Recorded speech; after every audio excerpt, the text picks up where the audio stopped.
stream the show through the video feed on Facebook Live and, of course, on YouTube. Search the Justin Kinner Show on Facebook. Like, subscribe to the show page. You can also subscribe to ESPN Dayton's YouTube channel.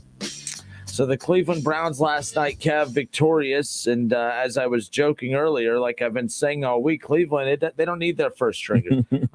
We all know the next man up mentality. It doesn't matter if you have guys out. No, but 17-14 the final in what was a snooze fest. Now, Cleveland came out firing. They put up 10 points early on in the first quarter, but they put 7 up in the third. And then, of course, Denver kind of started to make it a little interesting after being shut out in the first half, one touchdown in the third and in the fourth.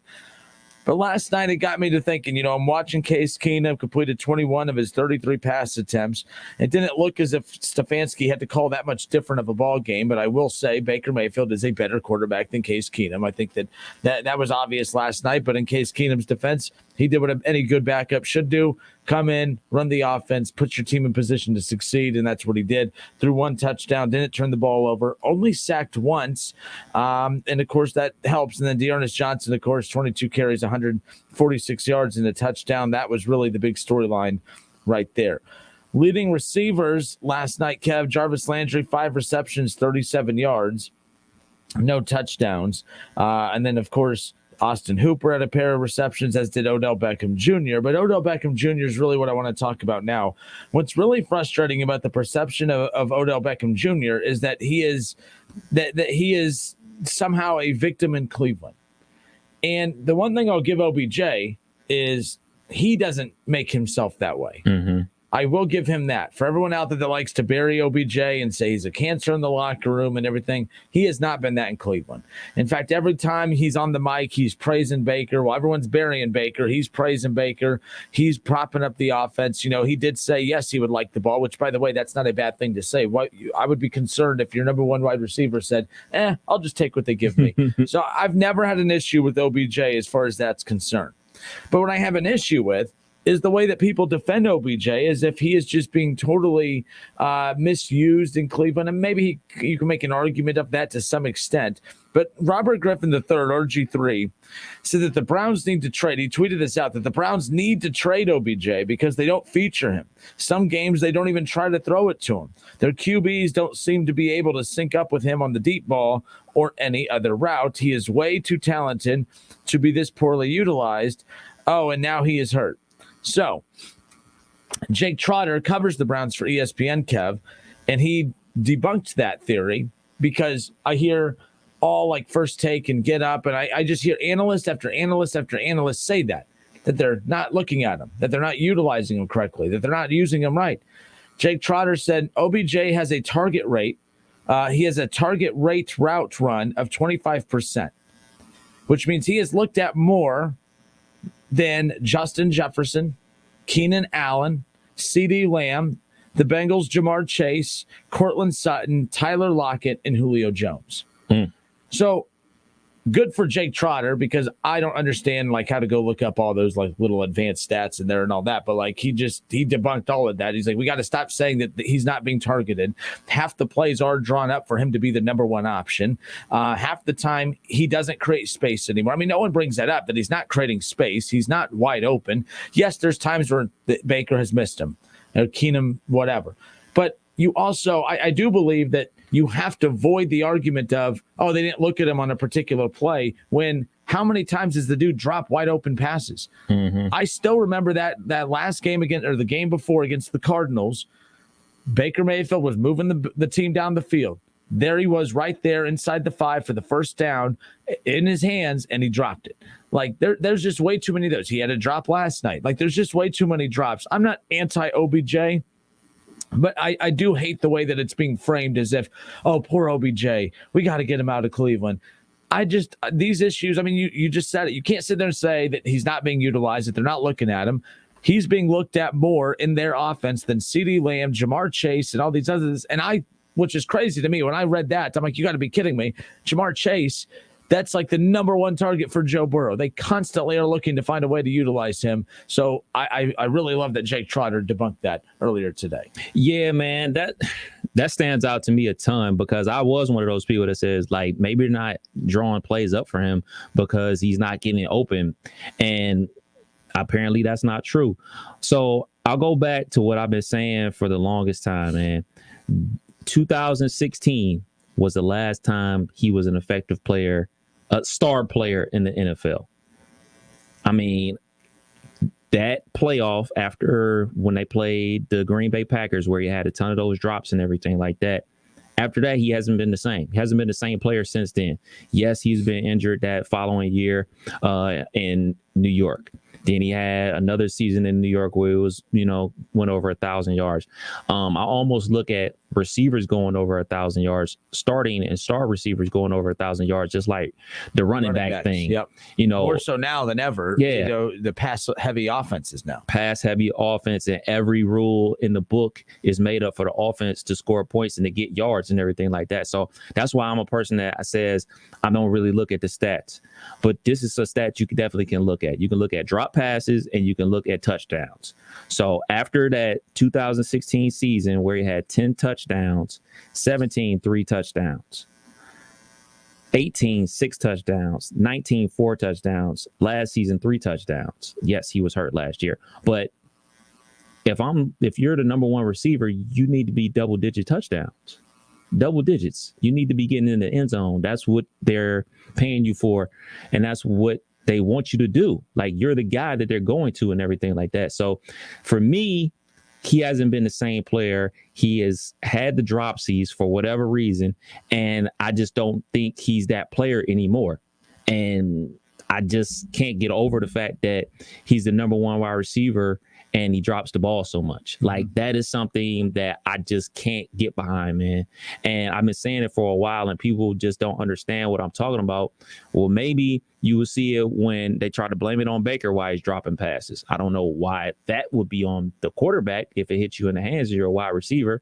So you drop the pass with Case Keenum. You drop passes with Eli Manning, 2-time Super Bowl champion quarterback. So the crux of the matter is you dropped the ball, bruh, and you're not the player that you were. And people seem to be more afraid to see him go to another team. Like it's these rumors about, them trading him to Green Bay. And like, oh man, what is he gonna do with Aaron Rodgers and Devontae Adams? I don't know what he's gonna do, but I know what he's been doing with the Cleveland Browns, and I know what he did with the New York Giants after that big season he had in 2016. He's been dropping the ball and he ain't been scoring touchdowns. Yeah, and that's the thing. And to the OBJ thing, like, I'm a fan of OBJ. When we started the show, I always defended him to you. He could have 10 drops in the game, and I'm like, oh, Kev, stop. Baker threw it too hard. It was behind him, blah, blah, blah, blah, blah. But look, the fact of the matter is I think the reason that people are not willing to blame OBJ for anything is because everyone just can't wrap their head around how a guy his age and his prime, just his numbers just fall off like that. So the natural thing to do is to blame Baker, to blame Cleveland. I think if he had these struggles in Green Bay, it would be all OBJ. Mm-hmm. No one would blame Aaron Rodgers. No one would blame, the Packers offense or anything. And I just think it's the brand of Cleveland that OBJ's brand is like, I think everyone agrees. When you see OBJ in Cleveland, you're watching him, you're like, he's above that. He's better than it's Cleveland. He's better, right or wrong. I think that's the natural person. Well, he didn't want to go there in the first place. Remember when the trade went down? Mm-hmm. Remember when the trade went down? He didn't answer reporters' emails or phone calls and everything like that. He kind of like went ghost for a minute before he did come out. Maybe he was saving himself here. He did come out and say the reason that he did that, it wasn't because he was mad that he was traded to Cleveland. He was mad that he was traded in general because they had just got that big 5-year contract done the year before, and he thought that they had put that behind him. So again, that could be saving face so that he doesn't come into an awkward situation in Cleveland. And I would agree that maybe that's how he felt at first, but like, he's been an angel in Cleveland. There's really, I know he did the watch thing and that got on people's nerves, but that wasn't a I don't like where I'm at thing that he was going to do that obnoxious thing no matter where he was at. Right. So I just have never got the vibe, despite the popular perception being that he's better than Cleveland. I never get that vibe from him. Like, I don't think he carries himself that way. Like last year when the Browns were in the playoffs and they were winning down the stretch, he was tweeting up, supporting Baker, supporting the team. Like, diva guys don't do that. They're sitting there pouting because, I should be there. And people were piling on OBJ that he was the problem in Cleveland because the second he left, OBJ or Baker took off, right? And then that narrative changed a little bit later because they're like, there's just no way a talent like that could be the problem. It has to be Baker because Baker is not as good as his job as what OBJ was at his job at his peak. So it has to naturally be Baker's fault. But we saw Case Keenum last night, who's not an elite quarterback. It's a lot of the same things. But so on Facebook, and again, keep in mind, folks, we are live on Facebook. Cameras are down, but you could still watch on Facebook and interact in the chat section.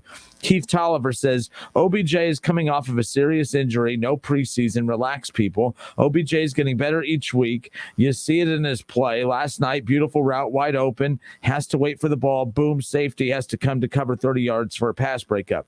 Keith, you're being I think you're being a homer with this one. It's okay to say that OBJ is not good. Like, I say this about the Bengals and other fan bases all the time. You're allowed to criticize your team.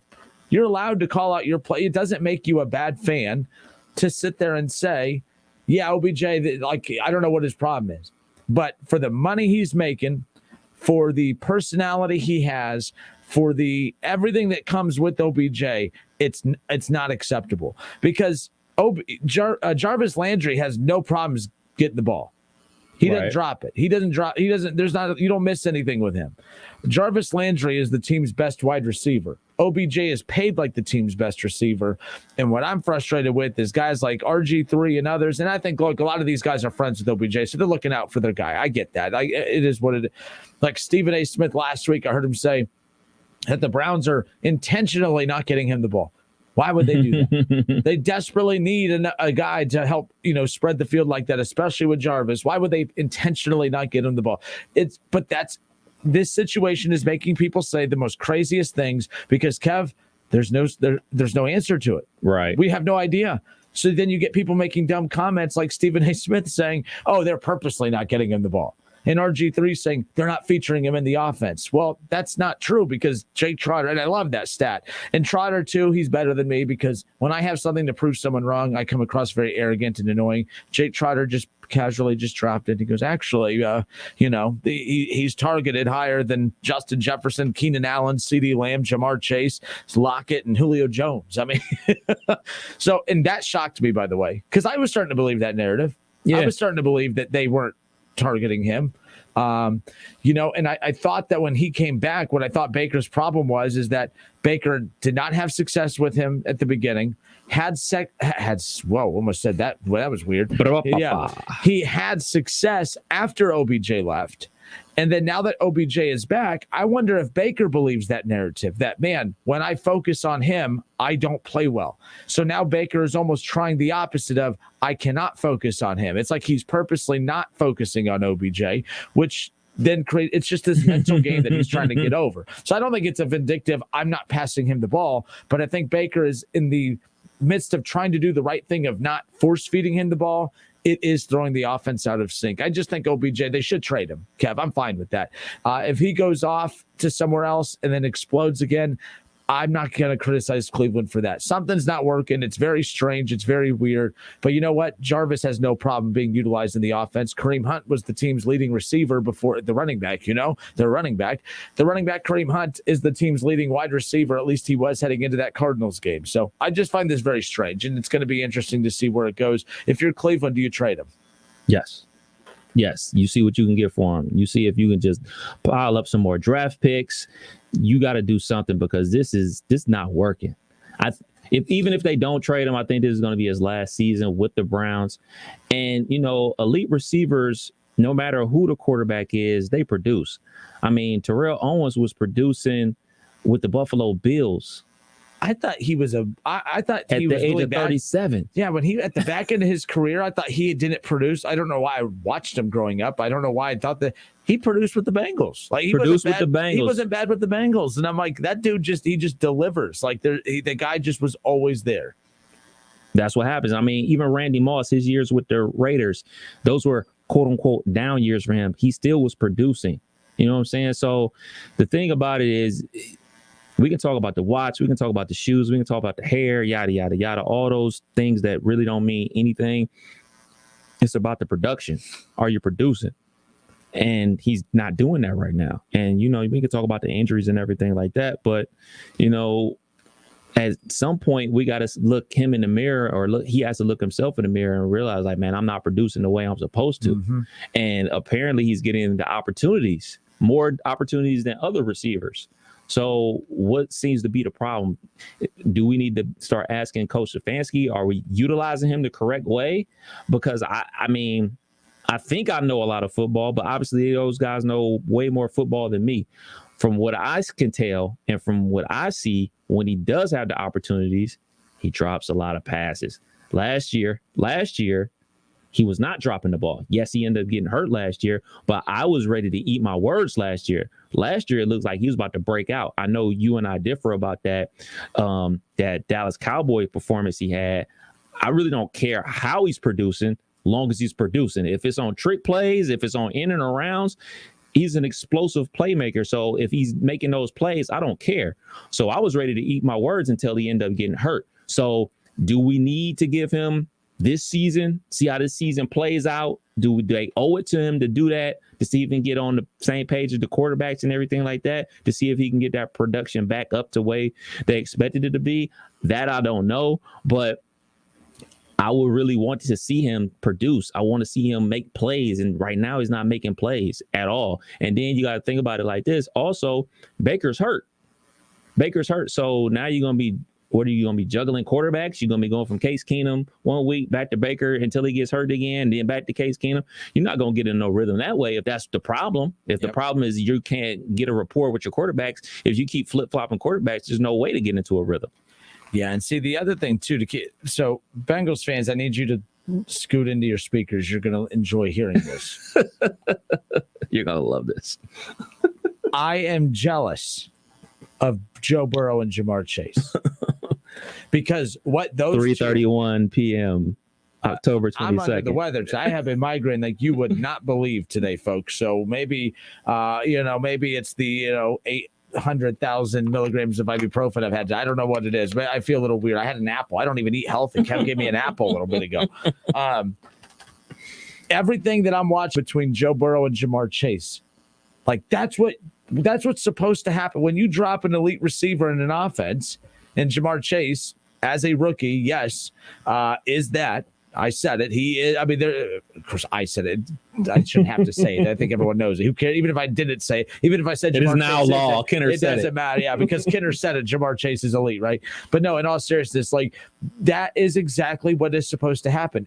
Everything that is happening with the Bengals offense with Joe Burrow and Jamar Chase, that's what I am jealous of, because that's what the offense for the Browns was supposed to be with OBJ.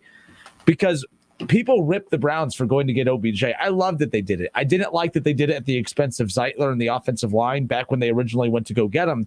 They moved on from Zeitler and some draft picks to get him, and I loved it, by the way, because I was like, hey, aggressive teams win. Look at the Cardinals, okay? Look at the Titans, even though the Titans aren't necessarily winning right now because of Julio Jones and stuff. It's all Derrick Henry. But you know what? Those guys went for it. Look at Arizona. They went for it. These teams that are aggressive, it works. Cleveland went for it, and it is working. They are winning football games. This season, injuries beating them up. But I thought when they got OBJ, I thought that he would be dropped in the offense, and boom, off it would go. And I thought it did early. The first couple of games of that Freddie Kitchens run, like, remember they jumped. I mean, Baker Mayfield threw for like 300 yards and a couple touchdowns, one of them to OBJ against the Titans. Remember that very first game? We did the show at Frickers that morning. The Browns marched right down the field and scored, and the place was going nuts. I had to leave for a meeting, and I was chirping myself. I'm like, see, I told y'all it's going to be a long season. It was a long season. By the time I left Frickers and turned the radio on and realized that the Browns were down by like 20-plus points, I'm like, oh, what happened there? And it was never the same. But the bottom line is yes, as a Browns fan, I am jealous of Joe Burrow and Jamar Chase, because that is what Baker and OBJ were supposed to be. The problem is we still to this day cannot figure out if it's Baker or if it's OBJ. And I think the only way we're going to settle that debate is by OBJ leaving. We're not going to know, because OBJ going to, and I thought we would get a glimpse. So yesterday you weren't here. caller called in yesterday, and I said that the Browns were screwed last night no matter what. Because if they win, I felt like the narrative of a quarterback controversy was going to develop. Case Keenum did not look good enough for there to be a quarterback controversy. But a caller made a good point saying there could be a QB controversy developing if Keenum comes in and lights it up with OBJ. Like if OBJ would have caught 90-plus yards and 2 touchdowns last night and Jarvis had 60 yards and a touchdown, you know what I mean? Mm-hmm. Like then I think it wouldn't have led to an immediate benching of Baker, if, minus the injury, of course. But I did think that narrative would change and that would show that it was Baker that's the problem and not OBJ. But clearly that is not the case. Obviously right now, it seems to me it's OBJ. And we got to stop making excuses. We got to stop making excuses for him because at the end of the day, he is paid to be the number 1 wide receiver for a reason. And that's really what it comes down to. But I'm Justin Kinner. He's Kev Nash hanging out with you here on 1410 ESPN Radio. Here, so you said yes, trade him. Yes. I forgot who it was on our Facebook chat the other day. They brought up a good point because I said no, they should not, or I said yes, they should trade him. But I forgot which caller or whoever it was in the chat section that said, well, if you're only going to get a 5th or a 6th round pick for him, you don't trade him. Because Fair. that 5th round pick is not going to be that valuable to you in the now. And if that's the case, you risk losing him for nothing if that's the case. Because that 5th round pick it's whatever. But I agreed with that caller at that point. I'm like, okay, that's fair. Because, we're expecting, first rounder or something. I wouldn't accept anything less than a 2nd, maybe a 3rd. OBJ is what, 29, 30? I think he's 28. Well, we have Google. Either way, he's in that range. But if I'm the Browns, to your point, Kev, I at least explore it. Yeah, you got to. I kick the tires on it, see what teams would be willing to give up. People keep bringing up the contract, but you know what? If I'm the Packers, you're about to lose Aaron Rodgers. If I'm the Packers, I give up a 1st rounder. I absorb that, not a 1st rounder, I'm sorry, a 2nd rounder. If I'm the Packers, I absorb that contract for 1 year. The Packers are about to lose Aaron Rodgers. I would not be surprised if Devontae Adams says, yeah, I want out of here too, because there's a reason that those contract negotiations stalled in Green Bay. So absorb OBJ's contract. Go over the cap, eat the fines that come with that, and give yourself a chance to win a Super Bowl with Devontae Adams and OBJ in Green Bay. Because if that happens, you're losing Aaron Rodgers at the end of the year anyways. Right. All that money is going to come off the books. And maybe, just maybe, if you have OBJ and Devontae Adams, I don't know what the chances are of Aaron Rodgers staying, but if he has to look around the league and say, well, I have OBJ and Devontae Adams, why would I leave that to go elsewhere? I'm just saying, I think the Packers make the most sense because it's a play to win this year, but it could be a play to keep Aaron Rodgers in Green Bay as well. Odell Cornelius Beckham Jr. will be 29 on November 5th. So 20, okay. Oh, so you said Cornelius, so he's OCBJ. Akbaja. You know what? How about this? I started thinking about this. He really wasn't that productive at LSU. And we all know the problem at LSU at the time was quarterback. Like they were out here running like the offense from like the 1920s. It was like toss sweep left, toss sweep right, toss sweep left, toss sweep right, QB draw. Like, so stand up, sit down, fight.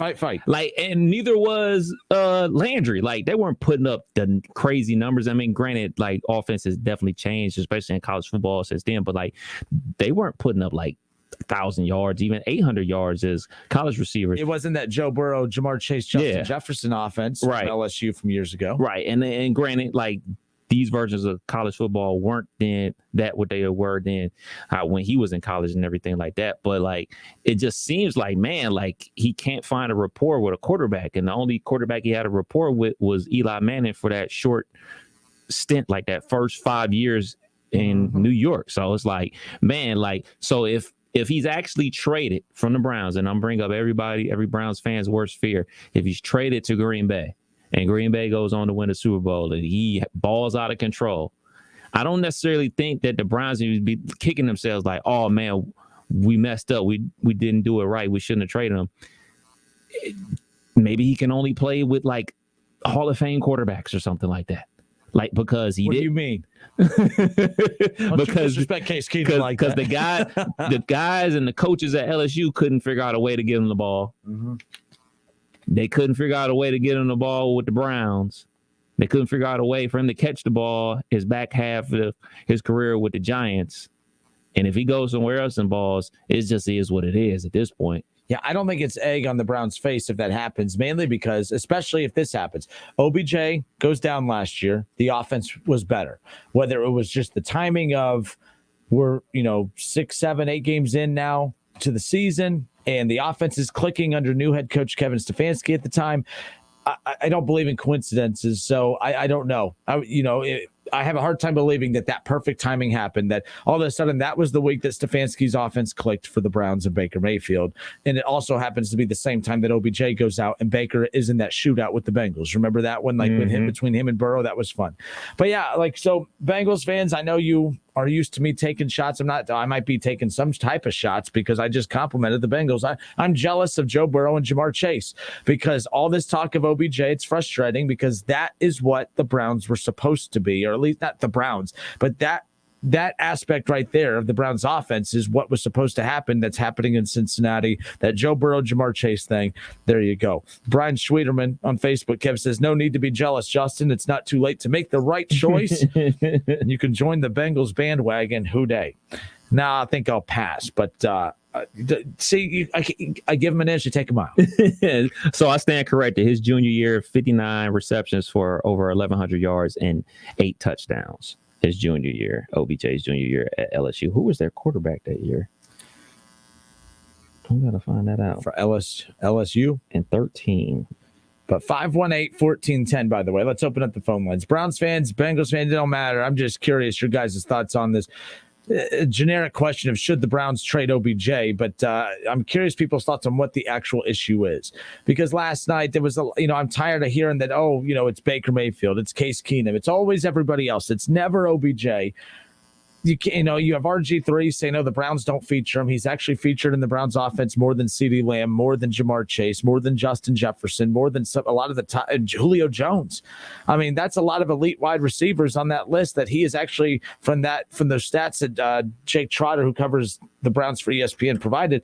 That's interesting. That debunks that theory. Can't say Stefanski's not, involving him in the offense. So I don't want to hear that. But 518-1410. Kev, who do we have? We got Mark online too. Mark, how are you, sir? Well, listen, I agree with you, Justin, on about 25% of the things you say. There we go. I'm tuned in today to hear about the next man up, but and I'm going to let that go. I've been saying it all week, Mark. The Browns won last. That's how good the Browns are. First string, second string, third string, it don't matter. Well, did you hear the Browns in the last 20 minutes just signed Cardell Jones, the ultimate next man up? So there you got another one. Did they really? That's a joke. Oh, no, I'm just joking. I didn't know. I was like, well, possibly. I've been on the air, so I haven't checked. I was like, that sounds about right. So I want to talk about OBJ, and here's where I disagree with you guys. Although, and I think Kevin, after you guys name the show, the Kevin and Kenner show next, that'll be the next title of your show. But I agree with Kevin so many times, and today I think he hit it dead on the money. I think the guy's got a ton left in the tank at 29. I think he's your best receiver, although Landry's a great receiver as well. But Kevin said, throw him a screen, give him a reverse, let him take one step and turn and catch a sideline pass. Maybe his confidence is down. I don't know. But if you look at his body language when he goes to the sideline, and I've seen some of the looks when he shoots back at Baker, like, where were you throwing that? I don't buy what Justin said that maybe Baker doesn't want to feature him. You have to feature the guy. He's your best receiver.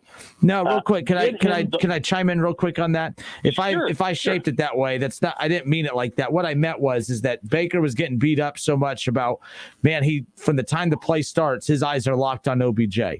And, Right. as then when OBJ went out last year, the offense opened up because he wasn't locked in on him. He was just observing the whole field and dropping the ball to the first open receiver. Well, and so with OBJ back, I felt like even he notices that and was trying to make an effort to make sure that that's not who he's looking at. Not that he's saying I don't want to involve him, but I think in the midst of him trying trying too hard to not over feature him, I think it's backfiring in that regard. So that's kind of how I meant to shape that. We've seen great quarterbacks from Montana to Roethlisberger to Terry Bradshaw that have had the Swan and Stallworth and a John Taylor and the greatest Jerry Rice. And we've seen these guys should be able to coexist on the field as two great receivers. And you focus on them. That's what you do. They're paid to be the best. You focus on them. You don't stare them down. When they're running the route, you're going to get a pick. But I'm just saying, like Kev said, get the guy the ball. I don't give a crap if it's put him in the backfield as a jet sweep or a screen or something, but I don't think we're giving him enough credit. I know we talk about drops, but I've seen some of the passes coming his way. They're thrown behind him. They're thrown over his head. They're thrown at his feet. I think maybe Baker and him are just not in tune, but I say put me down in the column that even though I'm a Bengal fan, you got to keep the guy. I think he's really good. So, Mark, let me ask you this. How much is this on Coach Stefanski then? Because, we talk about getting him the ball, like it's his responsibility. He's the play caller. He's the play designer. Isn't it his responsibility to get him the ball? Absolutely. I think you guys hit it a minute ago and said he got a little more looks and touches under Freddie Kitchen than they have under Stefanski. It's kind of puzzling. That was an air raid they was running. They was out here looking like Texas Tech. Yeah. like shotgun, throw it. First and goal, shotgun, throw it. I don't think he's happy at all, but I think he's smart enough to realize, you could get traded to a team that really sucks. And the Browns, as much as I'm a Bengal fan, the Browns are still very good. I say you keep him. I say you get him the ball in little corners and slants and whatnot, and maybe he can bust out and get his confidence, and then you definitely focus on the guy. I still think he's got a ton in the tank. And I will say this last thing, his last few years in New York, to OBJ's credit, I don't know why I'm on OBJ's jock right now, but to his credit in New York, Eli Manning sucked his last 5 years in New York. He was terrible. That's what made his numbers so impressive. Yeah, they didn't want to run him out of town. But Eli Manning was bad OBJ's last few years there because when OBJ and him hooked up early, OBJ was incredible.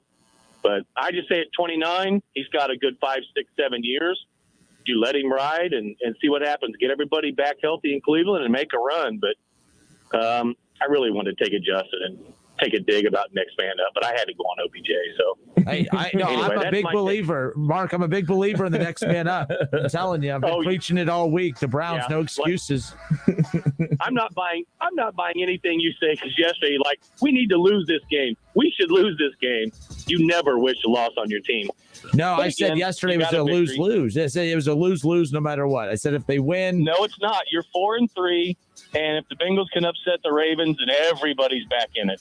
Hey, so the only thing you said that made sense there was that the Browns are 4-3. So there you go.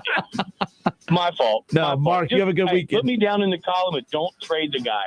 Don't trade him. All right, fair enough. That's good. Hey, thank you, Mark. Take care. Have a good weekend. Bye. All right, 518-1410, 518-1410. So Lamar Shelley, he sends an interesting, he has an interesting comment in the post in the chat section that I'm going to highlight when we come back. It does feed, we're talking about, Aaron Rodgers needing help in Green Bay, but Aaron Rodgers is going to be looking for a new home here. And the only way he's going to get to that new home is by being traded. So it lead to an interesting discussion in Cleveland. We'll discuss that when we come back.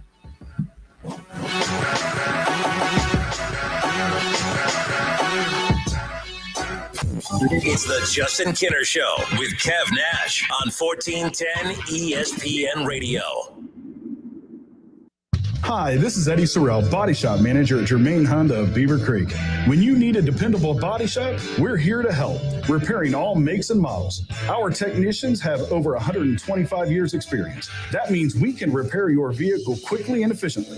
Our department is state-of-the-art with new equipment to get you back on the road quickly. We offer loaner cars during service and free estimates. Germain Honda of Beaver Creek, Route 35, just east of 675 between Xenia and Beaver Creek.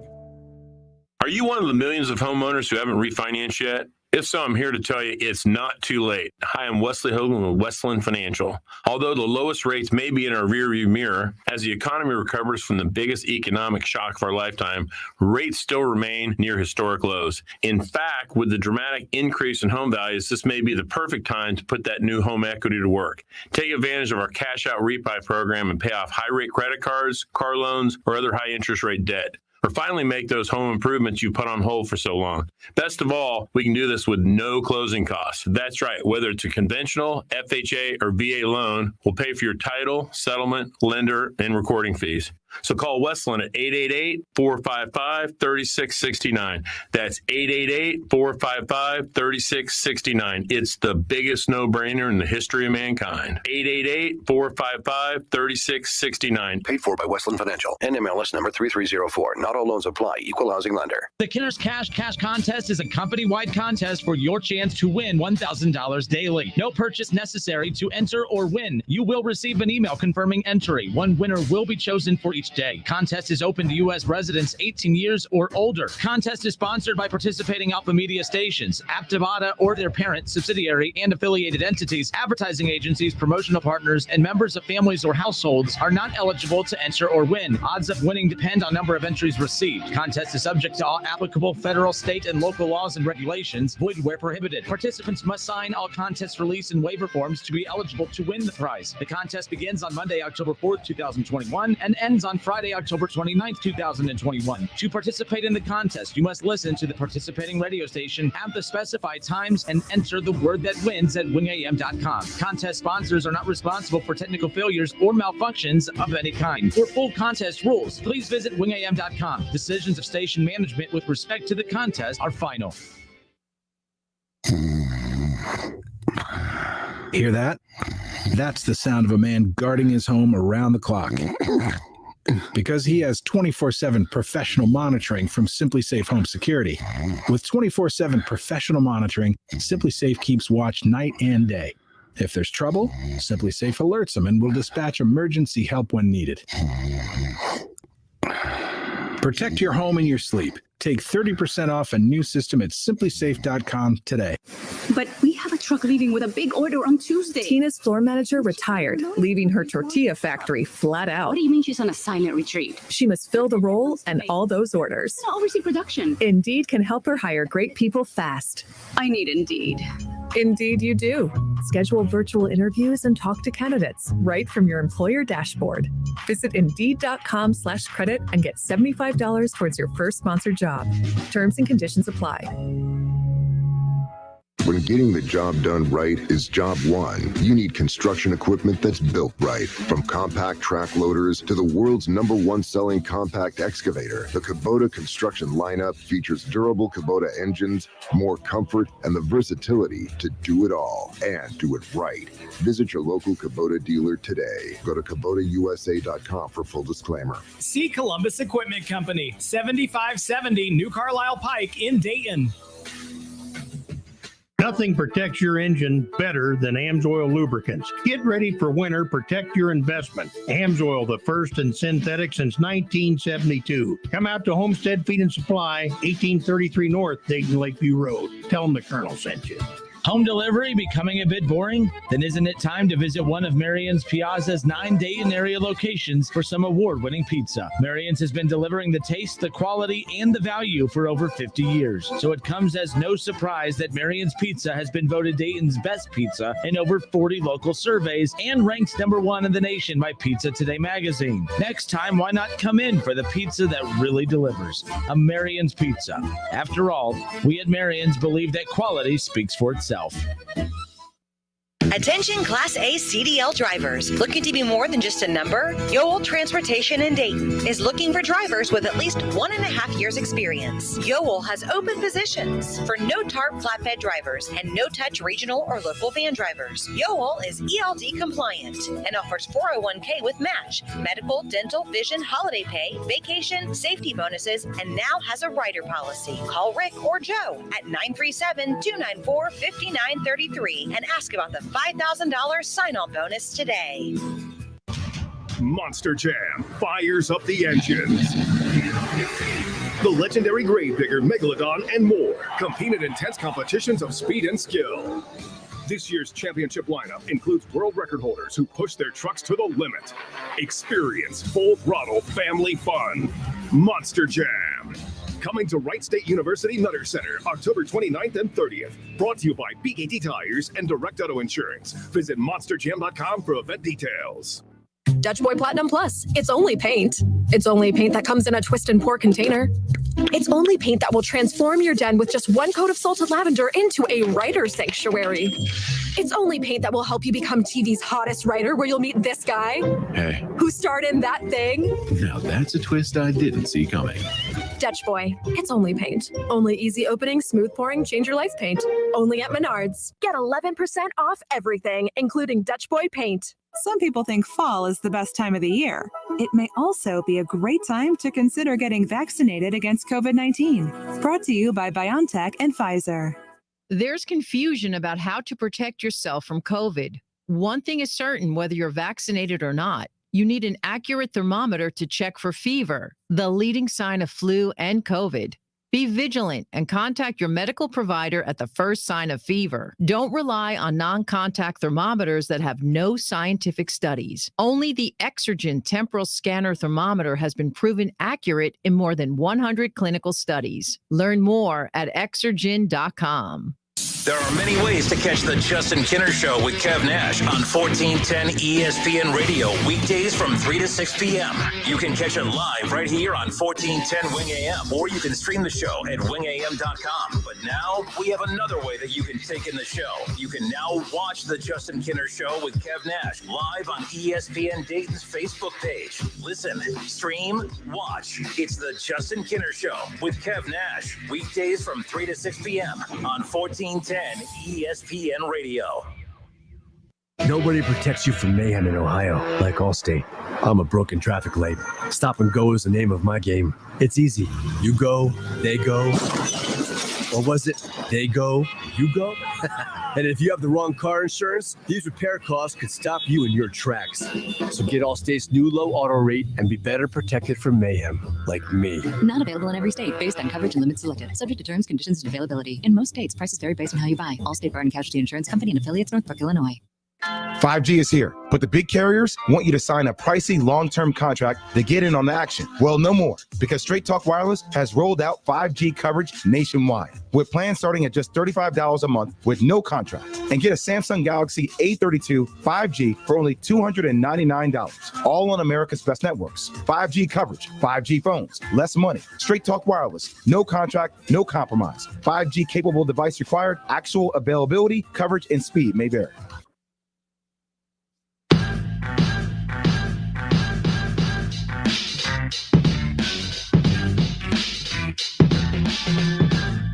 All right, we are back. Justin Kinner, Kev Nash with you here on a Friday. Week 10 of the high school football season kicks off tonight.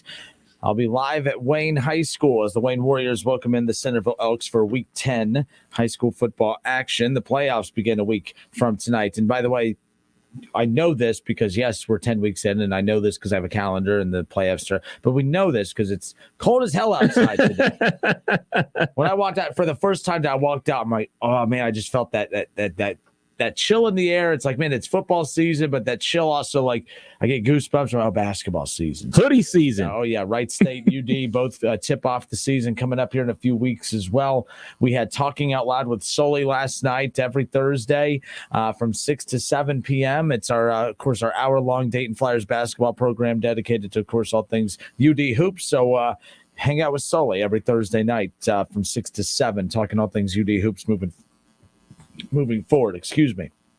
But all right, 518-1410, 518-1410. Talking about the struggles of OBJ, because I was curious last night how this Browns team was going to look without Baker Mayfield. And it's like I always say, next man up. No, I'm joking. I do believe in the next man up.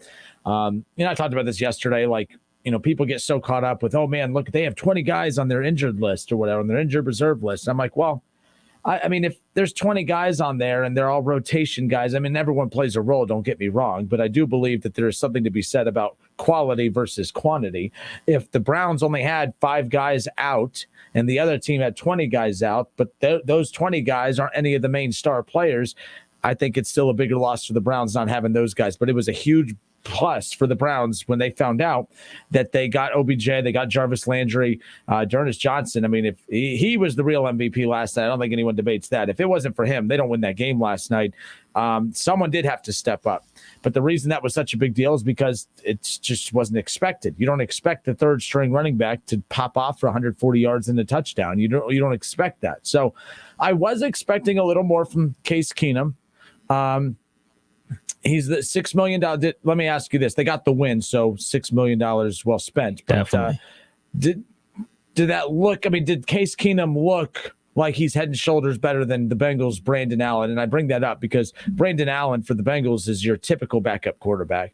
Many people talk about Case Keenum as if he's not your typical backup. He's an elite backup. And I'm like, man, if you're looking to shave $6 million a year, I look around. We talk about the importance of backup quarterbacks, and they don't get talked about until you need one. Right. But I just think, when the Browns are getting to that stage now with this build where you have to start shaving some money places. I'm like, I didn't look at Case Keenum last night and think, oh yeah, that was $6 million well spent. Now they did get the win, which, as I said, that definitely worth it right there. I did want to shout out Jedrick Willis. He played last night, starting offensive lineman, got back into the lineup, definitely opened up some holes for the running backs and everything like that. But back to Case Keenum, I think so, because can you name any other backups in the NFL? Any backups that can go get you a win? Like, when you have a Case Keenum, you feel confident, like, all right, man, if my starter is down for 3 games, I know I ain't going 0 for 3. I feel better about him than I would the Bengals with Brandon Allen. So there's that. I know before Andy Dalton in Chicago, even Nick Foles in Chicago behind Justin Fields at this point, not bad. Andy Dalton in Dallas last year. I mean, that definitely was, considering Dak goes down when he did, I was like, man, I feel pretty damn good about having Andy Dalton there. Like, but I think he got paid $1 million. He was only getting paid $1 million at that point. So very interesting nonetheless. What about Nate Peterman? You want him taking some snaps for the Browns? Unless he's related to Adrian. Oh, no, that's Peterman, not Peterson. So there goes that joke. But yeah. Yeah, man. I mean, I wouldn't want him taking those snaps if I'm the Raiders.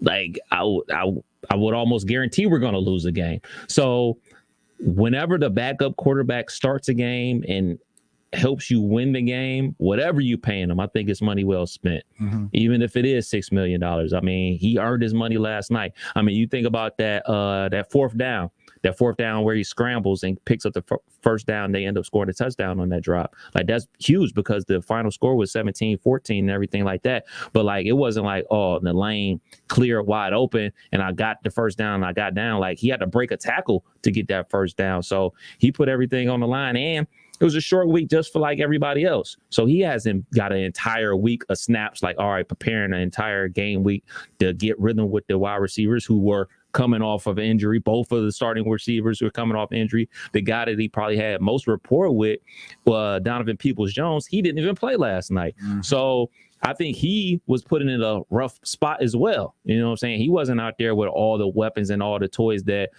you would normally expect. Both starting running backs were out for the Browns too. So I commend him, and I thought he did an outstanding job, all things considered. Stop me if you've heard this one before. Denzel Ward hurt. So there's that. That's been very once a Buckeye, always a Buckeye. But 518-1410, Kev, who we have on line 2? We got Sean. Sean, how are you, sir? Welcome. Hey, thanks for taking my call. You guys are doing a great job.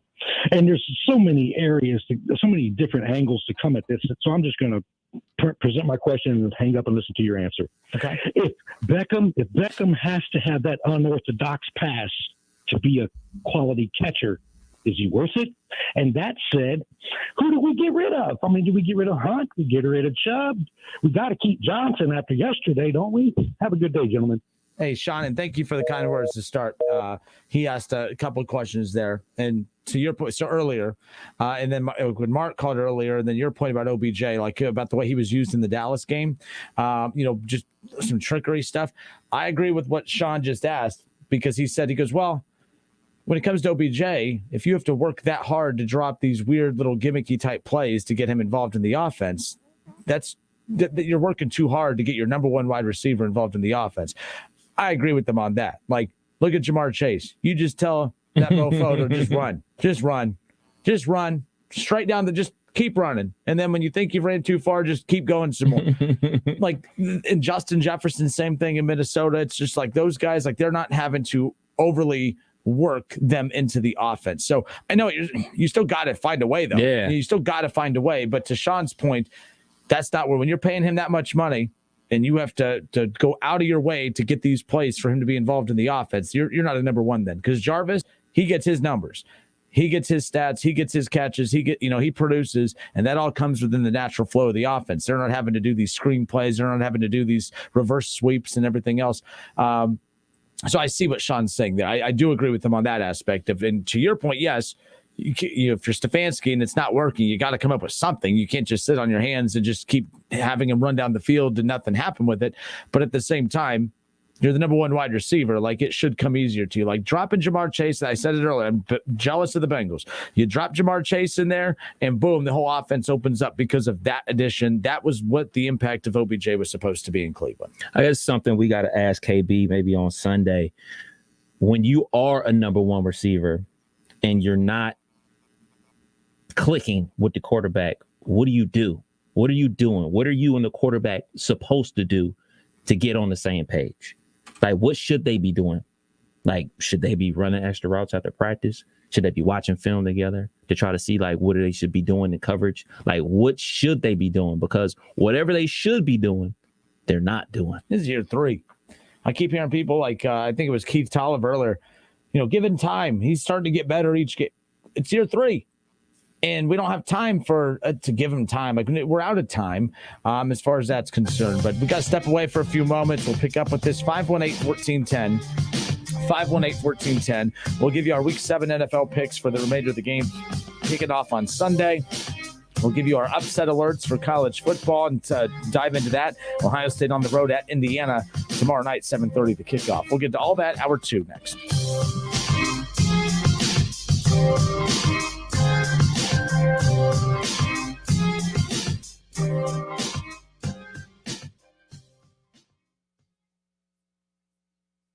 But we have a truck leaving with a big order on Tuesday. Tina's floor manager retired, leaving her tortilla factory flat out. What do you mean she's on a silent retreat? She must fill the role and all those orders. To oversee production. Indeed can help her hire great people fast.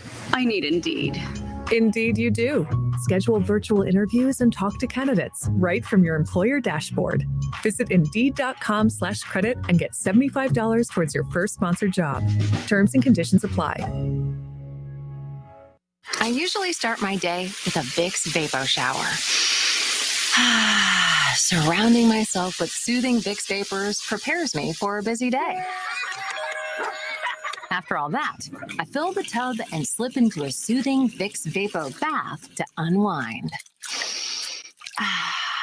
The start and the end of my day? Perfect. The middle part needs work. Look for Vicks Vapo Bath and Vicks Vapo Shower in a store near you.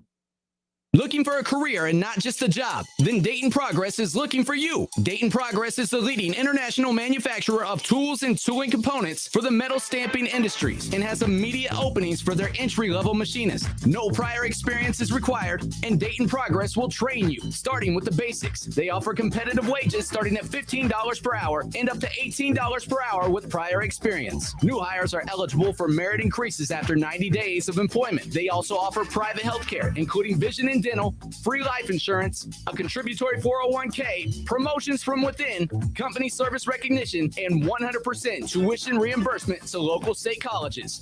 Dayton Progress is a great place to work and has been a Dayton landmark for over 70 years. Apply today by emailing your resume to jobs@DaytonProgress.com. That's jobs@DaytonProgress.com. Dayton Progress is an equal opportunity employer.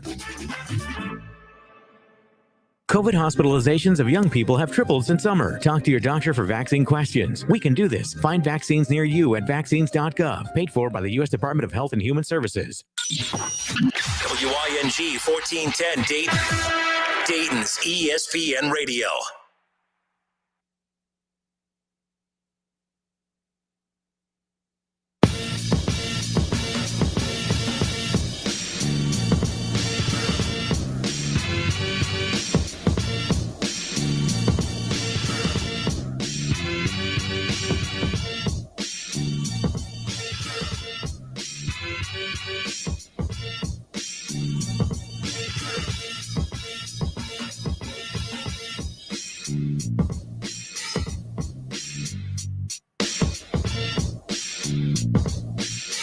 All right, we are back. Justin Kinner, Kev Nash with you here on 1410 ESPN Radio. Happy Friday.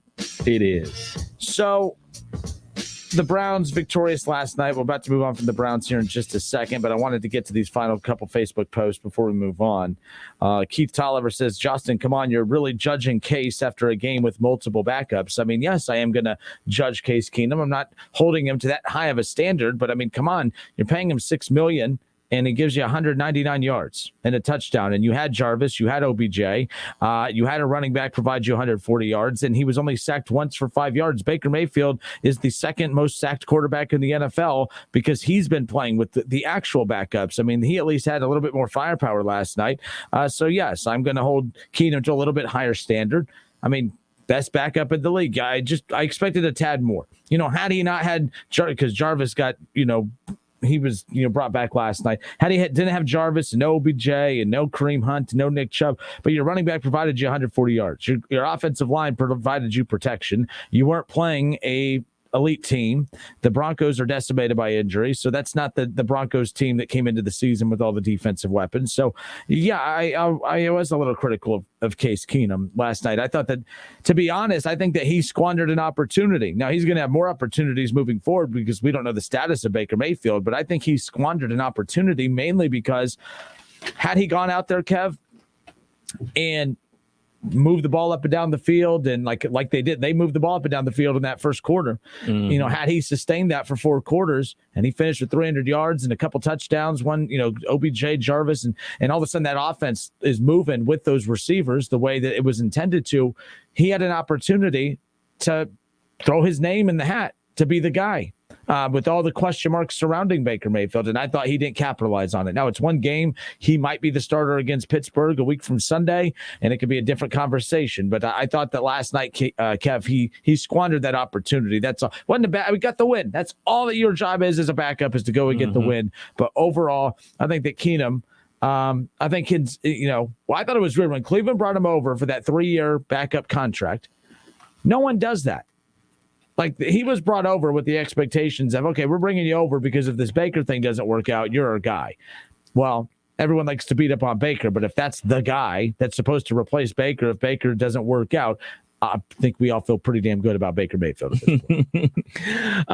He was okay. He was okay. He did enough to win. I wasn't expecting him to be out here looking like John Elway. I was expecting him to look like Case Keenum. And that's exactly what he did. He picked up some first downs with his legs. He checked them in and out of the right plays. And for me, he looked like a Browns starting quarterback that we've seen for the last couple of years under Stefanski. Those first quarters, the Browns come out blazing.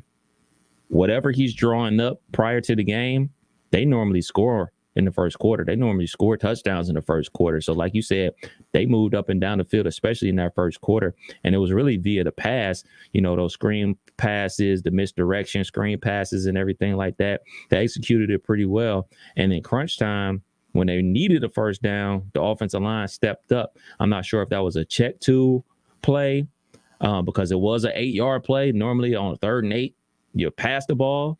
So they end up running the ball. I don't know if they were just trying to burn out some time and kick the field goal. See, but when Stefanski does that with Baker, the haters come out and say, see, he doesn't trust Baker. Nothing was said about that last night running on 3rd and 8. Just wanted to be clear, but keep going. Yeah, that's what I saw. Like I said, I'm not sure if they checked to it or whatever the case may be, but I thought dude played pretty well, all things considered.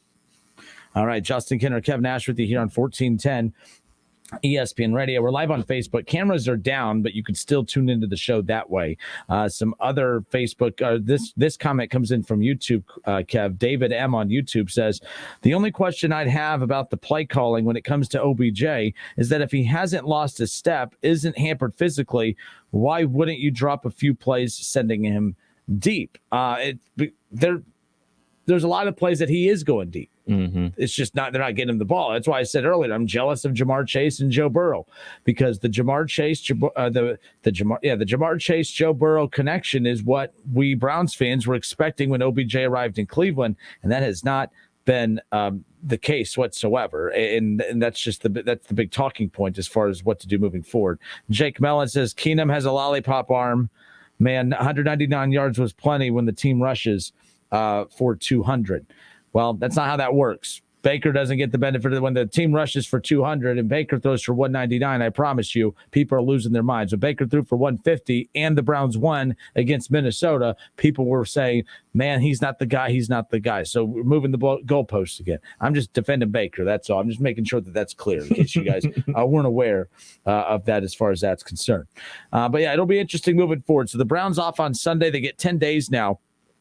Jake Trotter did say that he talked to Kevin Stefanski today regarding the health updates for Cleveland moving forward. They are getting more healthy moving forward, which is a good thing. Kevin Stefanski says that he's hopeful that running back Nick Chubb and Jack Conklin could return for the Pittsburgh game next weekend. That would be big. Obviously, no Kareem Hunt, but you know what? If when you have the guy that you had last night step up the way he did, I mean, my goodness, you have him and Nick Chubb. That offensive line's back intact. You have Jarvis, you have OBJ. Now you got, starting to get more healthy. The big question mark is, though, Stefanski was asked about Baker Mayfield. He doesn't even have a timetable for when Baker could be back. And I'm wondering if this is going to be one of those week to week to week. Remember Joe Mixon last year? Mm-hmm. The week to week to week thing? The week to week to week, season. Then eventually you run out of weeks to do the week to week to week thing. I'm not a fan of this approach with Baker. You either, because he's not going to get better moving forward. He's all like it's an injury that doesn't heal. Right. You have to have surgery to fix this. So right. He better play against Pittsburgh, because if he can't play against Pittsburgh, it's not like his arm is going to get any better after that. So if he doesn't play against Pittsburgh, get that surgery done now. Move on. You have Case Keenum. Move on. You know what I'm saying? Like, I just think that's where there's no need to keep prolonging this. Having surgery after the season, and then, if you're out for a year, that would almost put you out for the next season too. So it's almost like I'd rather it just happen now.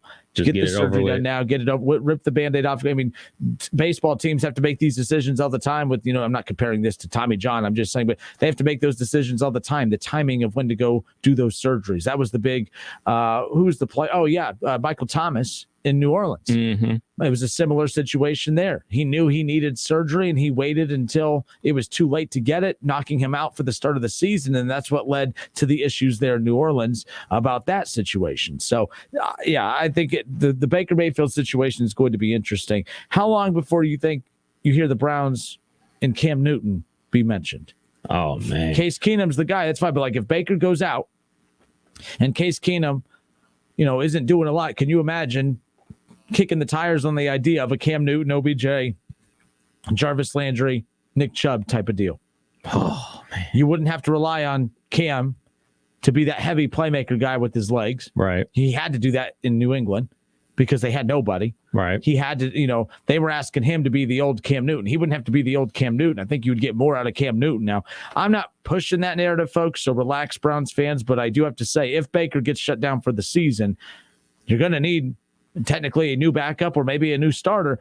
Cam Newton, and I think he would love to come play with OBJ. That's the thing about Cleveland. No one's dying to come play in Cleveland, but I think people would love to have a chance to play with Jarvis, OBJ, Nick Chubb in that offensive line. That wouldn't be a bad idea. As far as Baker's concerned, I guess it's more of a pain tolerance situation for him in his shoulder. I do think they owe it to him to give it a shot to see, like, all right, put a timetable on it to say, like, all right, we're going to give it 2 more weeks.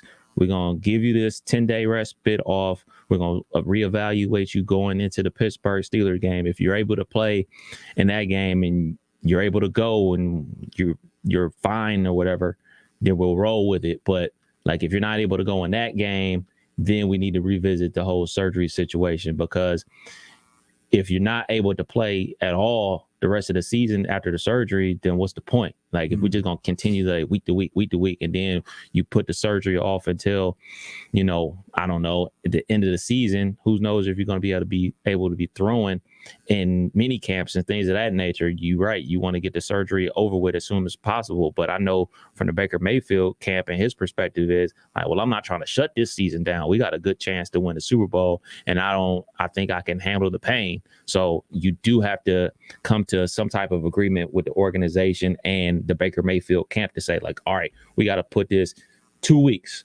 2 weeks, we figure out what we're going to do. If you're going to play or get the surgery, you can't just continue to go week to week. You got to come to some type of agreement. All right, Justin Kinner, Kev Nash with you here on 1410 ESPN Radio. More of the Justin Kinner Show when we come back.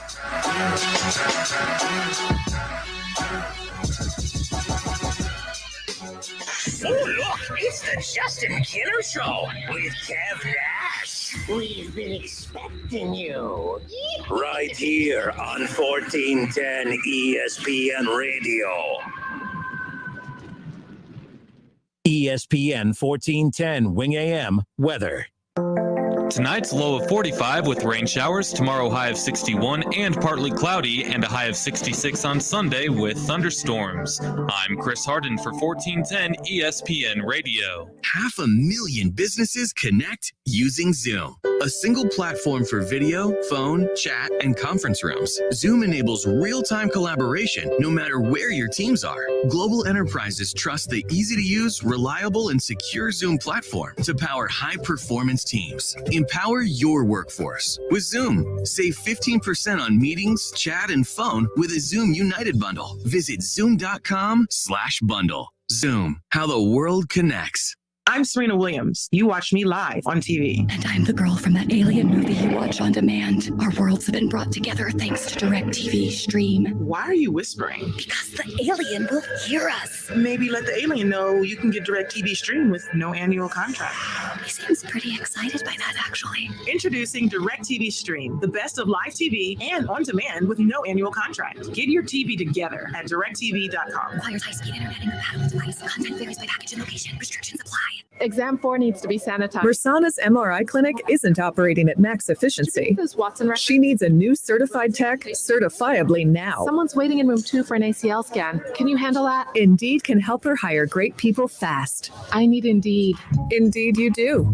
With Indeed Instant Match, we immediately show you quality candidates whose resumes on Indeed meet your sponsored job description. Visit Indeed.com/credit and get $75 towards your first sponsored job. Terms and conditions apply. Frickin' football is here. Frickers has the games on all the screens, and you score with savings. Enjoy your favorite ice-cold domestic draft personal pitchers for only $6.50. A 48-ounce personal pitcher for only $6.50. And enjoy a plate of your favorite frickin' nachos for just $7. Take your frickin' pick. Frickin' chicken nachos, Mississippi barbecue nachos, or Nacho Supreme, only $7. This season, don't just be a football fan, be a Nacho fan. At the home for fun, food, sports, and spirits, Frickers.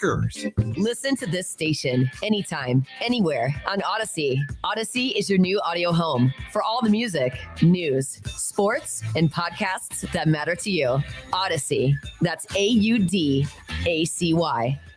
Hi, this is Sales Manager Jason High of Germain Honda Beaver Creek, personally inviting you to take advantage of the 0% financing on the Honda HR-V, Passport, and Pilot. Germain Honda has over 200 new Hondas to choose from, including the redesigned 2021 Honda Ridgeline and the 2022 Honda Odyssey, plus over 30 of the brand new 2022 Honda Civics to choose from. Now that's a selection no one else in the region can claim. Route 35 just east of 675 between Xenia and Beaver Creek. Germain Honda Beaver Creek, the right car, the right price, the right way. This is the sound of a popular American motorcycle. It's the sound of freedom, the open road, really good times. And this is what it sounds like with a drunk guy in it. How do you like the sound of that? Cops are cracking down on drunk motorcycle riders. If you ride drunk, you will get caught and you will get arrested. Drunk riding, over the limit, under arrest. Paid for by the U.S. Department of Transportation. Hi, this is Kim Frisco, Executive Director of Montgomery County Veterans Service Commission. On Veterans Day, we honor and remember every man and woman who has ever worn the uniform of our country. Americans who stepped forward and swore an oath to support and defend the Constitution and laws of this great nation against all enemies, foreign and domestic. We must never forget their service and sacrifice. To my fellow veterans, thank you. God bless you, and may Veterans Day and every day bring you joy in the freedoms our country has because of your sacrifices. We also thank our future veterans serving at home and abroad. To those serving around the world today or transitioning out of the military, we are here for you. Montgomery County Veterans Service Commission is available to assist you with your VA benefits and emergency financial assistance. If you need assistance, please contact us at 937-225-4801.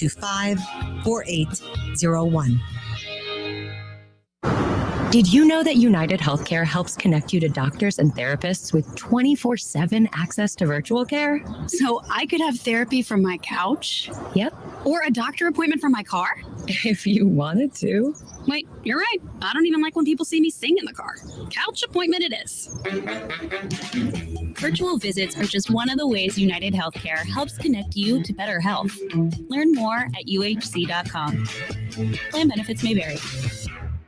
At CDW, we get the path of progress is complicated, but CDW Amplified Services experts can collaborate with you, develop roadmaps, handle deployment, and manage your environment so you can achieve your goals faster than you thought possible. From implementing advanced cybersecurity techniques to optimizing your multi-cloud environment, we'll help you design, orchestrate, and manage the solutions your organization needs so we reach the finish line together. But you get all the glory. CDW Amplified Services. People who get it. Find out more at cdw.com/services. Staples Connect is a new world of possible with innovative tools for small business and remote workers and learners. Explore what's new at your local Staples store or staplesconnect.com. Introducing the latest innovation in water technology. The new Nebbia by Moen Quattro Showerhead offers 4 unique experiences to choose from, designed to soothe, clarify, relieve, and cleanse. An indulgent shower experience engineered to use up to 50% less water. Water designs our life. Who designs for water? Visit Moen.com to learn more. I'm Serena Williams. You watch me live on TV. And I'm the girl from that alien movie you watch on demand. Our worlds have been brought together thanks to DirecTV Stream. Why are you whispering? Because the alien will hear us. Maybe let the alien know you can get DirecTV Stream with no annual contract. He seems pretty excited by that, actually. Introducing DirecTV Stream, the best of live TV and on demand with no annual contract. Get your TV together at directtv.com. Requires high-speed internet and compatible device. Content varies by package and location. Restrictions apply. He's a former Buckeyes great and now a college football Hall of Famer. And don't forget about his 13 years of NFL experience playing for the Eagles, Dolphins, Jets, and the New England Patriots. He's Dayton's own Keith Byers. Hang out with him every Monday at noon on The Keith Byers Show, presented by Lee's Famous Recipe Chicken. All sports, all the time. This is 1410 ESPN Radio.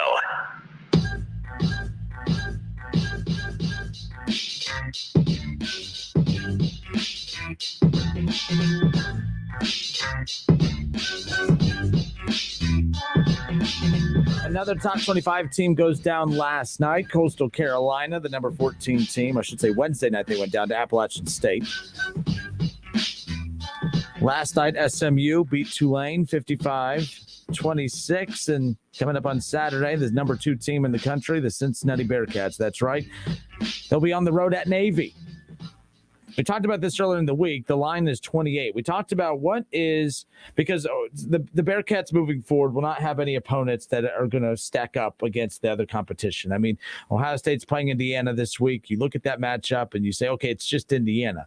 Well, it's just Indiana, but it's the same Indiana team that Cincinnati is relying on their win over Indiana to prop them up. And that's where I always get baffled in this and the human element of this. There is no mathematical formula to make the college football playoff. Actually, there is a mathematical formula. Just don't lose. The column that has the L, just if you can do your best to make sure that there's not a 1 there, definitely not a 2, then you have a shot. And right now the Bearcats have a chance. But the problem is like I said, when Cincinnati beat Indiana a few weeks ago, that was a good win for it sounds disrespectful when I say for Cincinnati standards, but that's a good win for an American Conference team standard. But Cincinnati's out of that zone, and not because they're a Big 12 team now or will be here in the near future, but they're stacked like a legitimate top 10 team, a top 5 team, top 2.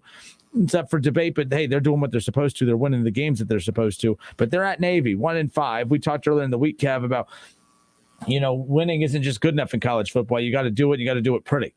Style points matter. But it's a 28-point line. We had the debate the other day about what is the minimum point separation that Cincinnati needs to win by for it to be considered a good win, because a good win is not on the resume moving forward as far as the toughness of an opponent. But again, as long as you're taking care of business, they've put up 50 the last couple of weeks against less than stellar opponents. They have to keep that up, but that could be exhausting. That could be exhausting, having to get up every week, but that's just the tough part of that. But the Bearcats they're not playing Navy.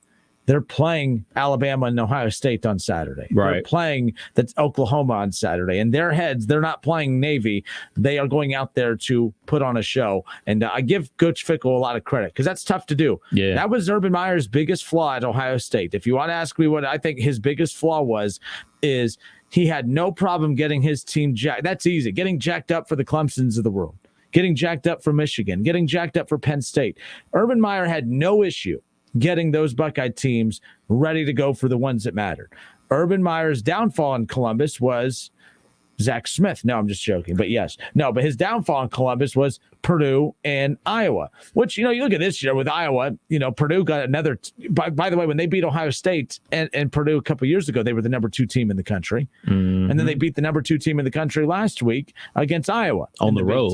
So on the road this time. Yeah. So, but the bottom line is at this point, Luke Fickell has done a fantastic job of having his guys ready to play. Like, you know what I mean? Like, those guys are out there. They're not playing their opponent. They're playing the situation. And the situation is they're legitimate college football playoff contenders at this point. Yeah, man. They have an opportunity. And at this rate, that's all you can really ask for. I mean, we're in the middle of October. And we know crazy things are going to happen. I mean, this season has been absolutely crazy. So many, quote unquote, upsets this season. And there's no doubt in my mind we're going to get one this weekend. All right, 518-1410, 518-1410. That's the number to call in.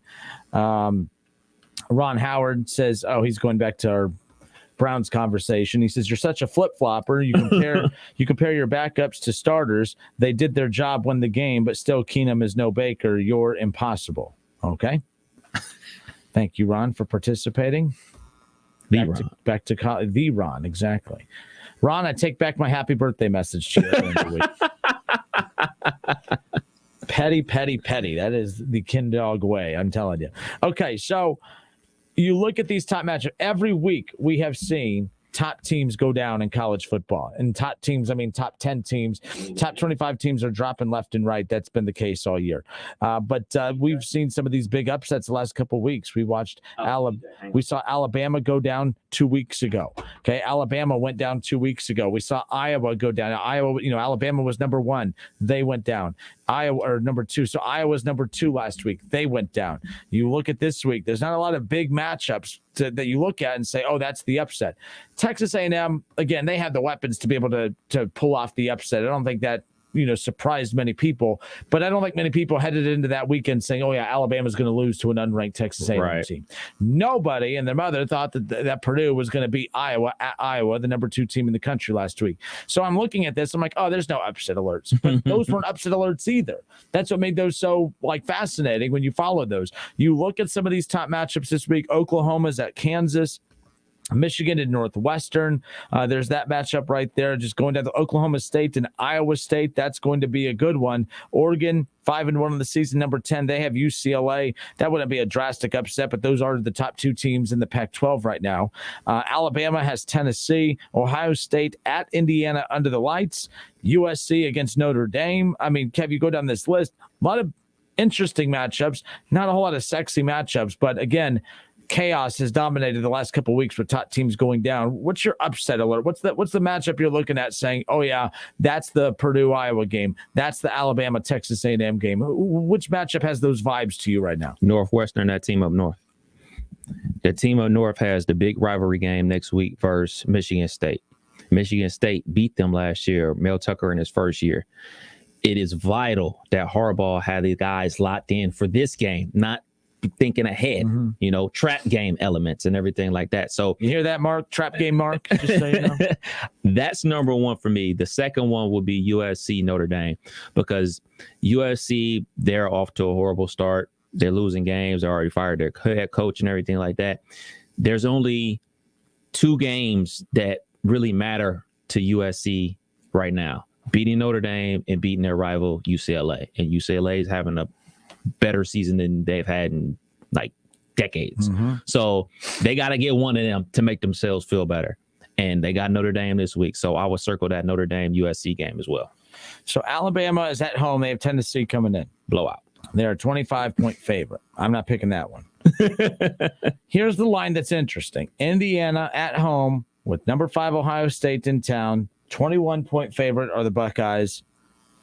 I'm not going to pick Indiana to beat Ohio State. Not going to pick Ohio State to beat I'm not going to pick Indiana to beat Ohio State. But I think that this does. I mean, when you talk about number 5 Ohio State at unranked Indiana, those, no one was saying that. And by the way, Texas A&M way better than Indiana. This Indiana, with all the injuries, no Michael Penix Jr., that type of thing. If they had Michael Penix Jr., Kev, honestly, I would get my Buckeye fan card taken away. If they had Michael Penix Jr., I would have picked Indiana as my upset of the weekend. Not because I think Indiana's better than Ohio State, but just Ohio State's defense has struggled against quality quarterbacks. They haven't faced a quality quarterback in a few weeks. If it was Michael Penix Jr., I would have picked that one. But I agree with you. The matchup that I circled heading into today's show was that Northwestern-Michigan game right there. Now, Michigan is actually a bigger favorite over Northwestern than Ohio State is against Indiana. Now, Michigan is at home at the Big House, at least. Ohio State's at Indiana, so I think that has something to do with it right there. I mean, you get the 3 points for being at home, basically. So that's really where that comes down. But, yeah, I just think that Michigan hasn't been – they've been impressive. They're 6-0. But I don't think that they've overwhelmed. I don't think they've overwhelmed their opponents this year. I mean, they did at the beginning. When you're talking about Northern Illinois 63-10. Well, you should. That's Northern Illinois. You're Michigan. But Nebraska 32-29. If Ohio State beat Nebraska 32-29, we'd be uneasy with that. All right. Wisconsin 38-17. I mean, they're not blowing the doors off of these teams, but they are taking care of business. I think Michigan does come out on top. I don't think they're going to win. It's not going to be pretty. But I do believe Northwestern, if the further into the game it goes, if Michigan's not dominating Northwestern by the third quarter, I could see that going into the fourth quarter with Northwestern having a shot to pull off the upset. We have seen a top 10 team drop every week this year. There has not been 1 week this season that a top 10 team has not dropped. So it's going to happen. And every week we head in and we say, oh, yeah, the boring week of games this week, nothing to really look at. And the next thing you know, Purdue's beating Iowa. Right. Boring week of games. The coaching matchup's interesting, but no one's picking Texas A&M over Alabama. Texas A&M stuns Alabama. So something's going to happen this week. Would I put Northwestern beating Michigan at the same level of Purdue beating Iowa? No. Texas A&M beating Alabama? No. But it would be an interesting loss for Michigan that would really shake things up in the Big Ten a bit, because now you're starting to get that process of elimination. Michigan still has a playoff shot right now. So does Michigan State. So does Ohio State. So does Penn State. So that's going to be interesting moving forward, how all of that shakes out. I know this game is kind of off the radar and everything like that, but everything that's been going on with Coach O down at LSU, they're at Ole Miss. He used to be the head coach at Ole Miss. The quarterback from Ole Miss, Matt Corral, he's like questionable to play and everything like that. And that's a game I will watch. That's a game that should be on the radar for an upset alert.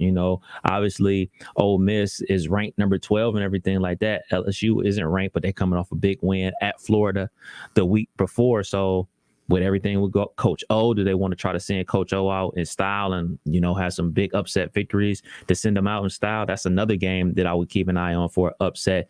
And lastly, for me, this is on the other side. Normally, Clemson's the ranked team going into this game, but Pitt is the higher ranked team this time. And Pitt has known to give Clemson trouble. So, and Clemson, let's be perfectly honest, that offense is garbage, like completely garbage. And it ain't just on the quarterback. It's on the receivers. It's on the offensive line. It's on the running backs. The better quarterback in there is Pickett from Penn State. I'm drawing a blank. Pittsburgh. I'm sorry. Pittsburgh. Come in to help. My bad. From Pittsburgh. He's the better quarterback in this matchup. So on paper, it's not a upset, but I think Pitt is going to beat Clemson this upcoming week.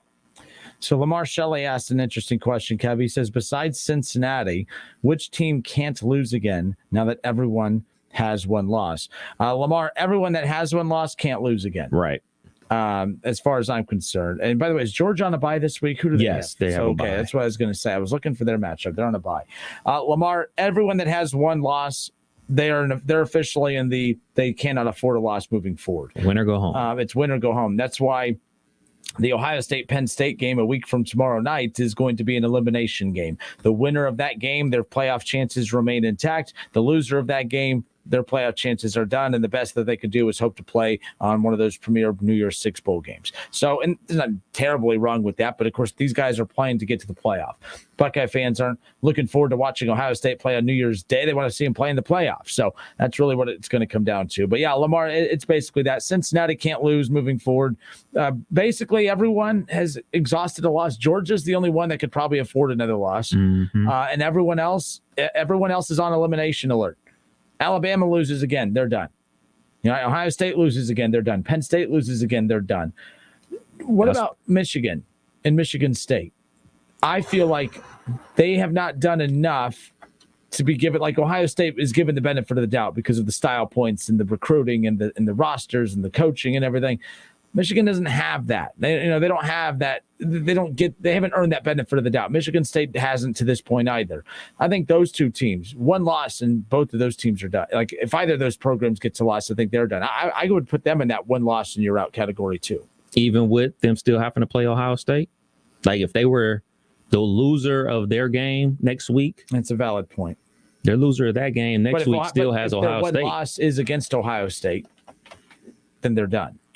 Yeah, because they wouldn't have a chance. Yeah, they wouldn't have a chance to get to the Big Ten championship game to win the Big Ten championship. So they will probably be out. I guess it kind of depends on when they lose.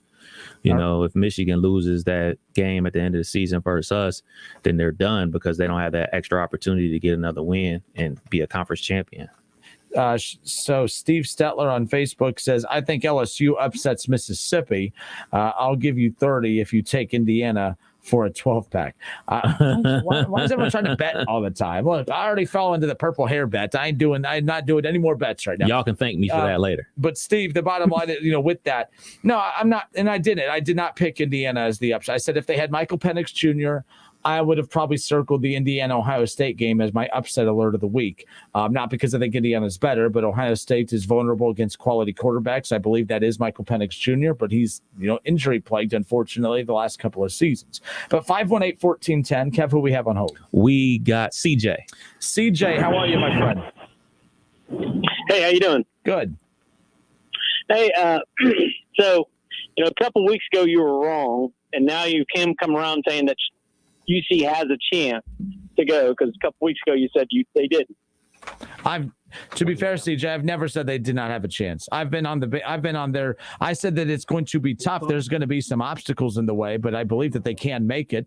I've said in years past they had 0% chance of making it. This year, there's a path to get there. There has not been a path in years past. I don't think it's a clear-cut path. I don't think that they can win their way in. They have to win out and hope for chaos, but I believe they still have a shot to get in. Well, 2 weeks ago it was if they were ranked 5th in the first poll, and I disagreed with you then, and chaos has been happening since then. But yeah, hope is in the game plan. You can't sit in a room and draw up a play for hope. So that's not So that's what I mean by that is do they have a shot? I don't disagree with that. Oh yeah, and when I said that if they're ranked 5th, I'm telling you now, and we had Jason Fitz on too when we talked about. When that first poll comes out a week from Tuesday, if they're not in the top 4, the only chance the Bearcats get in is teams in front of them dropping, because I think the committee's not going to put them in the top 4 because they know it's going to make their life hell. If Cincinnati wins out, they're going to have to make that decision to bump an undefeated Cincinnati team if Oklahoma continues to win out and Ohio State wins out and Bama wins out, etc. So if Alabama wins out, you got a one-loss Georgia team, a one-loss Alabama team. Let's just say Oklahoma wins out, Ohio State wins the Big Ten. They out or in? Out. Yeah, Bearcats are out at that point. That's why. So, CJ, that's why I think the committee sees that path unfolding, and I think that's why they would not put the Bearcats in the first playoff poll, because they couldn't put the Bearcats in that first 4 poll, or they couldn't put them in the top 4 in that first poll, and then that scenario unfold, because then they would have to bump Cincinnati, who would have done nothing wrong the rest of the way. I fear that they're going to protect themselves by not putting the Bearcats in, that they'll put them at 5 and let the Bearcats keep winning out. They won't move them, and then when a team falls, that's when they'll bump them up, because then that'll be a safer bet at that point. I just see them the committee protecting themselves from having to make that tough decision that everyone's going to rip them for. Okay. So last night, what do you think about Keenum over Baker? Or Baker's definitely keeping his position? Keenum did not do anything for me to say that Baker's in trouble. Baker's better than Keenum, no questions asked. I thought that with that offensive line, they were able to get a couple guys back. They had Jarvis, they had OBJ, Dearness Johnson stepped up. That was huge. Hooper made some big plays. I thought Cleveland played well last night, but keep in mind, that wouldn't have happened if they were playing Arizona or playing the Chargers or playing a quality team. It did. The timing was solid, all things considered, working against Cleveland. Playing a very banged up Denver team could not have come at a better time considering the circumstances. So people who are saying, oh, Cleveland, they finally get a win without Baker last night. Well, look at the caliber of opponents they've been running into the last couple of weeks. It's a drastically different stretch that they were in last night. Yeah, I agree with you. I normally don't. I usually side with Kevin on most sides, but you can give me the hater if you want. But I haven't even turned the hater mic on today. So there you go. And disagreeing with me doesn't make you a hater. I'm just saying, there's levels to being a hater. All right. Well, hey, one last one is Bengals. Yep. They win this weekend. Yesterday you said that they are, in the conversation now. How big of a game is this for the Bengals for the season, in your opinion? I think it's bigly. I think it's very, very big, because you look at what's coming up. I mean, look, I thought that right now, best case scenario for them is a 5-3 start to the season, because I don't envision them winning on Sunday. But if they do, you have the Jets coming up, and now you're talking about all of a sudden a 6-2 start to the season with Cleveland coming up. And if they could pull off that upset against Cleveland in a few weeks, now they would have pushed Cleveland down, and they would have got the win over Baltimore, and they really would control their own destiny moving forward, because you would have already a tie-breaking situation advantage over Baltimore. I can't believe we're talking about potentially Cincinnati battling for the division, but we'll find out how real they are this coming up Sunday, because if they get bludgeoned on Sunday, I'm just like, okay, they're just they're solid. They're improved from last year, but they're not real contenders. They have a chance on Sunday to prove to people that they're contenders. Yeah, their defense, I think, is the one thing this weekend. It's going to be if they can stop Lamar or not. But that's just me. Outside of that, have a good weekend. You too, Later. CJ. Take care. Yeah, that Bearcat situation is going to be interesting to follow. Absolutely. The Bearcat fans are getting mad at me for that. And if you listen to the scenario, you guys understand where we're coming from with that. It's not what I think should happen. What I think the committee is going to do is, and hear me out, folks, every year there has never been an undefeated team that has cracked the top 4 that has fallen out of the top 4. But there has never been a team like the Bearcats who have had such a weak schedule that would put the committee in that position to have to compare Cincinnati to Ohio State or to Oklahoma. So if Alabama wins out, gives Georgia a close loss in the SEC title game, Bama, Georgia are in. Mm-hmm. Oklahoma wins out, they're Big 12 champs, they're in. Ohio State wins out, they're Big 10 champs, they're in, even with the one loss. And now the Bearcats are on the outside looking in. But if you put the Bearcats in and you say, hey, they're good enough to be top 4 right now, and that scenario plays out, now they have to bump the undefeated Bearcats conference champs and all out, and the committee is going to have a hard time justifying that. They're going to get a lot of backlash. So to protect themselves against that backlash, I envision them, preventing that from happening. I envision them going the route of, let's just not put them in the top 4 to start. We'll put them at 5, and Cincinnati has to continue winning and winning big, and they have to count on Ohio State to lose. They have to count on Oklahoma to stub their toe. Maybe Alabama picks up another loss.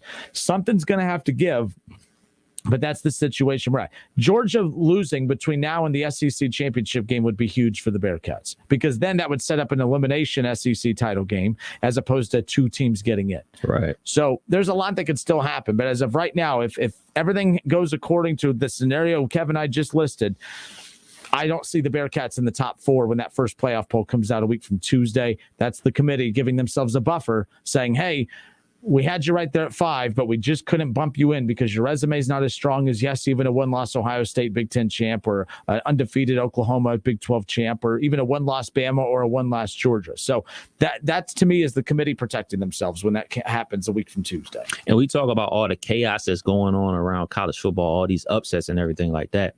What UC needs to worry about is not letting that chaos happen to them, because if chaos happens to them, aka a loss, it's over. There's no more talk. There's no more rhetoric. It's no more talk. And you know what? Guess what Sauce Williams going to do? He's going to shut it down and get ready for the NFL draft. Yep. He's the number 1 corner on the big board. He ain't going to be playing if he ain't playing for no national championship. And he's watching what Diggs is doing in Dallas right now. And he wants, and teams are seeing what Diggs is doing right now. He's going to be picked high. Yeah. And the defensive lineman, number 21, I'm sorry, I can't remember his name. He's expected to go high in the draft. Once they're out of national championship contention, they're opting out, bruh. Bunch of Nick Bosas is what they are. It's time to get ready to get paid in the NFL draft. And that's no knock on them. I don't knock them for it because, they don't have the quote unquote wiggle room that the other schools have and everything like that. But that's the cards that they're dealt. So most importantly, you got to handle your business. You can't complain to the committee unless you handle your business. So first and foremost, handle your business, and then hope for more chaos, hope for madness, hope for Oklahoma State to knock off Oklahoma. I mean, speaking as obviously a Buckeye fan, I don't want any of that chaos to happen towards the Buckeyes, but this is difficult for me. I really want UC to make it. I really want UC to make this college football playoff, but the Buckeyes can't help them out. You know what I mean? The Buckeyes, we have to do what we have to do. We just got to, like you said, hey, man, if Florida could go up there and beat Georgia in the rivalry game in a couple weeks, that would help them out. If somebody from the Big 12 can jump up there and bite Oklahoma, that would help out a ton. So, yeah, real quick, the best case scenario, like Cincinnati already got helped because when Iowa lost, there was a two Big Ten team scenario brewing with Iowa and Ohio State, or Iowa and Penn State, because Iowa and Ohio State, had they met in the Big Ten title, and Ohio State gives Iowa a 3-point loss, their only loss of the season. Now you have to make that would have been crowded for Cincinnati. Mm-hmm. The best thing so far that's happened is Alabama picking up a loss and Iowa picking up a loss the last couple of weeks. Like, that has really opened the door for the Bearcats, because now Iowa loses in the Big Ten title game to Ohio State. Iowa's out. There's no chance. Right. So, Penn State will be out of the equation most likely. If Ohio State wins a week from Saturday, they're done. And then, but the thing that they need more than anything moving forward is Georgia to lose. They need Georgia to pick up a loss before the SEC title game, so that would set up an elimination game. Because if Georgia and Alabama face each other and they eliminate one another, now let's say Bama wins. You have Alabama out of the SEC. You have Oklahoma out of the Big 12. You have Ohio State out of the Big 10. Now you have Cincinnati. That's the one thing, like the biggest team, the one team that has to go down to make it the easiest for them to transition in. It's Georgia going down. But we all know that right now, Georgia's defense and the experience on offense and Kirby Smart's recruiting and everything that's going on in Georgia, that'll be unlikely. But hey, it's been a chaotic first month and a half, 2 months of the season. 518-1410. Kev, who is on line 3? Dylan, how are you, my friend? I'm good. Hey, so first off, I got to say I am a graduate of A&M. So despite a couple disappointing losses early on, it's always a good feeling to beat Alabama. Right, like that's at home. Jimbo and the Aggies.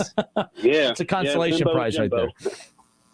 So I just was wondering your thoughts. So I agree that Cincinnati is going to have to win big for the rest of the year to stay in the conversation. And I know the voters will give them a pass, but I think if they don't win big against Navy, they should get a pass. Because those service academies, they're just different. They don't look like most other college teams. They tend to run the ball a lot, run down the clock. So I'm wondering if, like a 2-score win against Navy is good for them, or does that hurt them in the long run? Well, you said you're a Texas A&M fan, and so you have a lot of disdain for Alabama. If Alabama was playing Navy this week and they only won by 2 possessions, would you give Alabama the benefit of the doubt? And the reason I ask that is because Cincinnati is wanting to get the respect that those top teams are getting, and you get what you ask for. And if they want that, if they want to be viewed as Ohio State and Alabama, and those type of programs, then we have to hold you to the same standards. So that's why, for me, Dylan, I can't give them the benefit of the doubt, even if against Navy, just for that very reason. We wouldn't forgive Ohio State for a 2-possession win over Navy. We wouldn't forgive Alabama or Georgia. So for me, and I'll let Kev answer that, I couldn't give them the benefit of the doubt. What about you, Kev? I would have to see what the spread is. I'm kind of with you, what we talked about earlier in the week. If they cover the spread, then I'm cool. Because 28 is at 28.5 or whatever. This is the line. I think that's fair. I think that's a fair spread, considering how good UC's defense is. The biggest thing I would be worried about if I'm a UC fan is making sure I get out of there injury free, especially along that defensive line. The starters along that defensive line are quality football players, but I don't know about the backups. But the kind of thing that we know about Alabama and LSU, Ohio State, like, hey man, somebody get hurt, we just plug in the next 5-star dude. I'm not sure if the guys behind the starters are developed enough, because these guys aren't 4 and 5 stars unless we're talking about some of the guys that are transferred in. These guys are developed and worked hard to get to this point. Have the backups worked as hard as the starters to get to the level that they're at? I don't know that. So that's what I would be worried about. I'll be worried about those cut blocks. All right. I think my other question, do you think that a 1-loss Pac-12 champion would be excluded because Cincinnati's undefeated? Because I want to say, to this point, the committee has never excluded a 1-loss Pac-12 champ. The thing with that, too, I don't think they say, hey, if you're a 1-loss Pac-12 team, you're in for sure. I just think everything, it's like Cincinnati. We can't say that if you go undefeated, you're for sure in, but they have to rely on chaos around them. The Pac-12 still has a shot. And you know what? I'm sitting here ignoring the Pac-12, but the reality is Oregon has a win over Ohio State. And if we're talking about Ohio State in the playoff picture, we have to talk about the team that beat them. And if Oregon wins the Pac-12 championship, that's one program in the conference I'm ignoring when it comes to the Bearcats. I'm like, the only programs they're worried about are the SEC and the Big Ten. I do believe Oregon, as long as they win out, they could be that, that odd man out, or not really odd man out, but they could be that team that no one's paying attention to. That's a good point, Dylan. I'm glad you brought that up. I kind of forgot about them, to be honest, in the background of all the noise. Yeah, with Arizona State taking a second loss, that kind of messes things up for Oregon for a potential opponent in the Pac-12 championship that only has 1 loss as well. So whoever they play in the Pac-12 championship is going to have 2 or more losses overall. So yes, because they, to me, have the best win out of anybody, obviously over Ohio State at the Horseshoe. So I know they're all the way down at number 10 in like the AP polls, but I would personally have them a lot higher because of that victory over Ohio State. If Ohio State is as good as we all believe they are, and Oregon beat us, you got to give them their props for that. So yeah, I mean, they're right there. I mean, chaos will ensue in this next 4 to 5 weeks. But Dylan, we're out of time, man. I appreciate your questions. I do. Thank you for calling. Have a good weekend. Yeah, you too. Thank you. 518-1410. We have time for one more. Kev, who's on line 4? We got Ron. Ron, the Ron? No, not the Ron. A Ron. A Ron. What's up? A Ron or A Ron? Or Ron. How are you, Ron?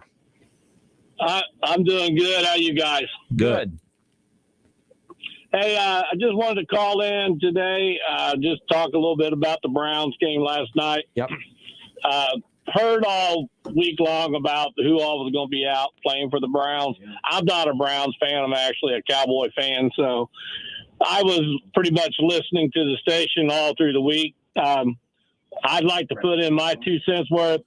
The quarterback played good last night, but you know what? I think that's what he gets paid to do, to come in if Baker's hurt. I mean, that's his job, to come in and play good.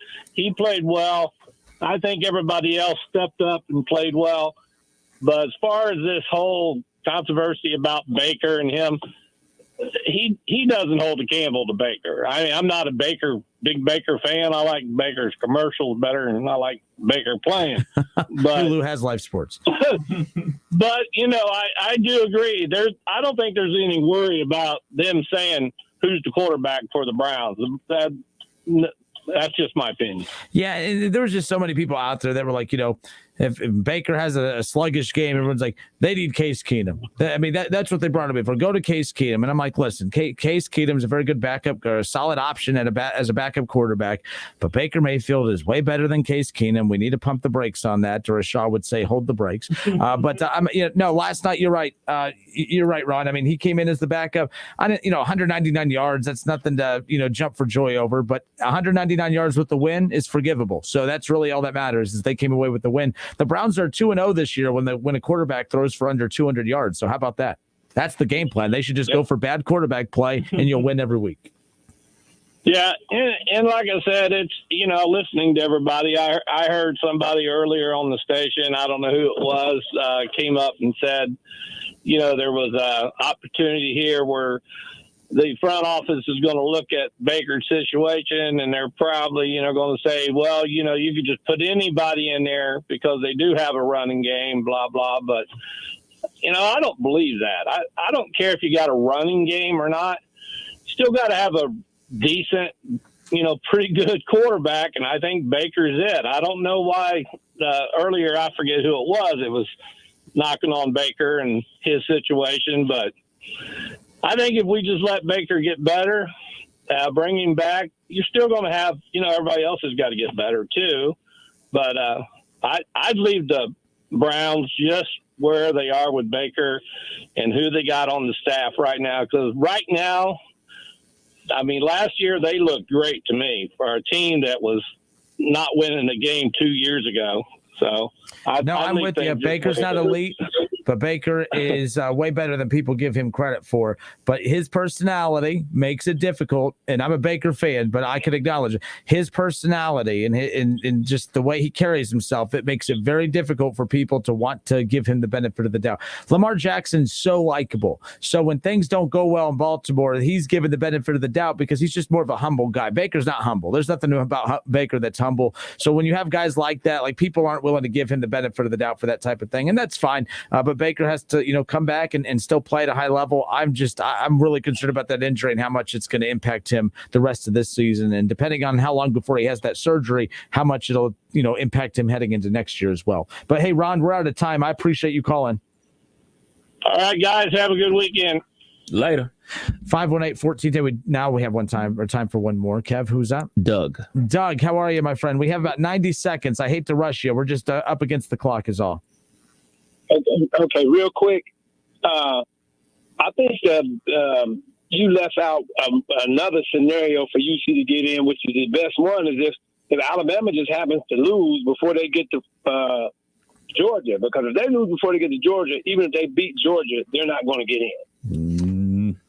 And this is when I look at the Big Ten, that Penn State, Michigan, and Ohio State all play each other. While Ohio State already having a loss, all of them can have two losses if somebody can beat Ohio State. If someone beats Ohio State, I think Michigan State, and Penn State all have two losses, and that eliminates the Big Ten out of it. I don't care if Iowa goes from that other side. I don't think Iowa jump UC. Well, there's no two-loss team going to get in. I agree with you. If Michigan State, Ohio State, if Michigan or Michigan State picks up a loss, I believe they're out of the equation. Ohio State picks up one more loss, they're out of it. Iowa, they shot themselves in the foot this past Saturday. They're out. Yeah, the Big Ten's a little vulnerable right now. I think Penn State, right now with that close loss against a top 4 team at the time in Iowa, if they could beat Ohio State a week from Saturday, they'll be in the driver's seat out of there. But you're right. I think that the Big Ten has the most pieces on the board, but I think they're vulnerable pieces. I don't think that they have quantity, and I don't know how much about quality when it comes to the weapons the Big Ten has outside of Penn State and Ohio State. But we'll see how that shapes out. But you're right. If Alabama picks up another loss here before the SEC title game, you're right. They're done. They're out of it. I don't see that. If they get another loss before the SEC championship game, they're not going to the SEC championship. Yeah, that's another point too. Yeah, it would be Texas A&M in the seat. Do you know if Penn State's quarterback is coming back anytime soon? He's been at oh, sorry. Do you have I haven't seen anything. He's been at practice, Right. but he hasn't been practicing, if that makes sense. Like, he's been throwing some on the sidelines, but he hasn't been participating in practice. I would not be surprised. I think they're resting him for this week, obviously, and I think that he's going to start up with practices next week with Ohio State coming up. That's an elimination game. If Penn State loses a week from Saturday, they're done. So I think if even he's 75%, I think he's going to play because he gives them the best chance to do so. They're in desperate need of having him out there, even if he's not 100%. Yeah, that's right. All right, thank you. Hey, take care. All right, 518-1410. Good stuff, guys. I appreciate it. I love college football. You can tell we're getting to the meat of the season now. You know, the college football playoff poll comes out a week from this Tuesday, and I'm pretty jacked about that. So it's a big week in college football. Ohio State at Indiana. Alabama's in action. A lot of big teams in action this coming up weekend, and we'll see. Chaos has taken over the last couple of weeks, actually every week of the college football season. And who's to say that it's going to stop this weekend?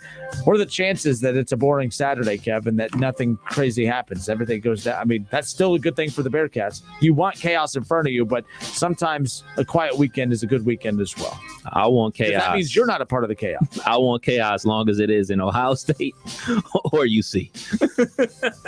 Fair enough. Chaos! I love the Entertain me. chaos. Everyone loves the chaos. All right, folks, we'll be back. Hour 3 next.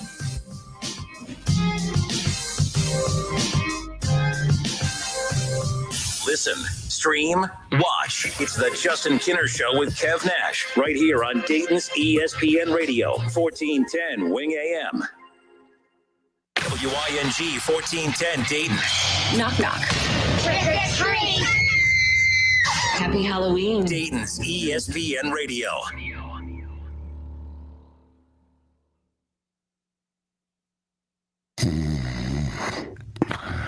Hear that?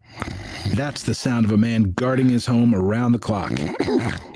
Because he has 24/7 professional monitoring from Simply Safe Home Security.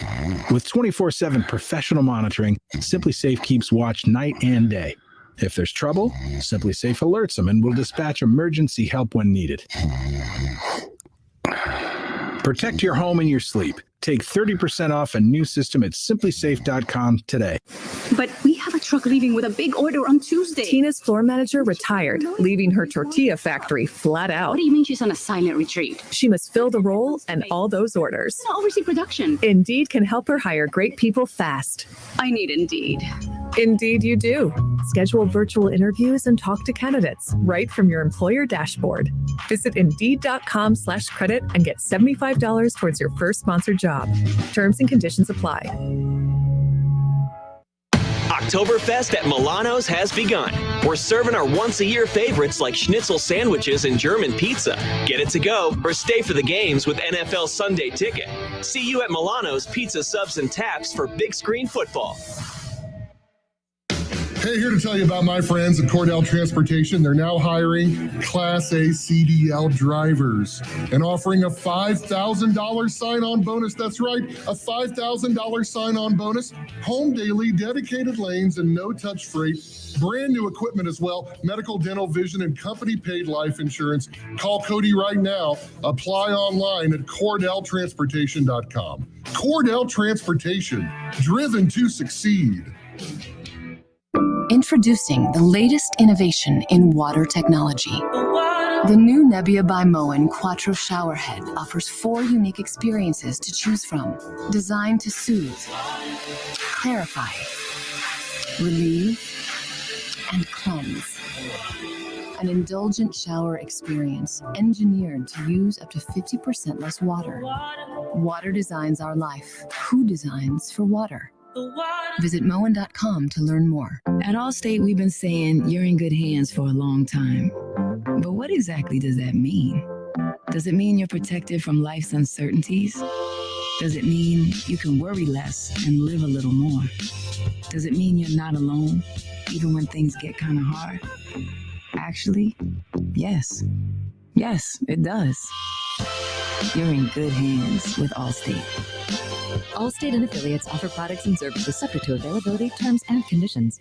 Hello, I'm Clerk of Court Rob Scott, serving Kettering, Centerville, Moraine, and Washington Township. From October 18th to October 29th, you can come to Kettering Municipal Court and pay off half your fines and costs, and the other half will be waived. There is nothing to fear. Come pay off half your fee. This is brought to you by Rob Scott, Clerk of Court.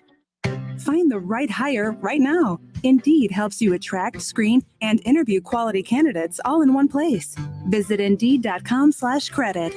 Fever is the leading symptom of COVID and the flu, and the only way to reliably detect fever is with an accurate thermometer. Be vigilant and be accurate with the Exergen Temporal Scanner, proven in more than 100 clinical studies. Don't rely on non-contact thermometers. They are proven to be inaccurate and will not reliably detect a fever that might mean COVID. Be sure to seek medical advice at the first sign of fever. Learn more at Exergen.com. Hi, John Glazer here for Glazer Soft Water. We've been making water great since 1988, and no matter what your water issues, we have solutions. Your city water can be clear, but still be hard and have the taste and odor of chlorine. Well water can look, smell, and taste terrible. Glazer Soft Water will fix your water and will even include a 7-year parts and labor warranty so you don't have to worry. Visit our website to learn more at glazersoftwater.com. Glazer Water really is better water. So, what are you sipping? Whether it's our freshly ground coffee to wake you up, or an icy Polar Pop cup or Froster to keep you going, our new Sip and Save drink subscription at Circle K will keep you refreshed every day. Join Circle K's Sip and Save and grab any size drink every day for just $5.99 a month. Yeah. Start sipping and saving today. Just sign up with your mobile number when you check out at Circle K. Limited time offer at participating locations. And we are all tied up in the bottom of the ninth. Bases loaded. Electric in here. Electric. It all comes down to this pitch. You throw the fastball here. But it looks like Brock is walking off the field and is leaving the stadium? What is going on here? I'm getting word that he left to get a taco. When you need a taco, you need a taco. Introducing the new Cantina Crispy Melt Taco, only from Taco Bell. At participating U.S. locations for a limited time only. Hi, I'm Sales Manager Jason High at Germain Honda Beaver Creek, proud recipient of the prestigious President's Award. We are your local Honda dealer, and we invite you to see our newly renovated state-of-the-art facility. You'll be amazed at our selection, and remember, all new Hondas come with a lifetime powertrain warranty. Visit us at Route 35, just east of 675, conveniently located near Wright-Patterson Air Force Base. Germain Honda Beaver Creek, the right car, the right price, the right way. I'll see you soon.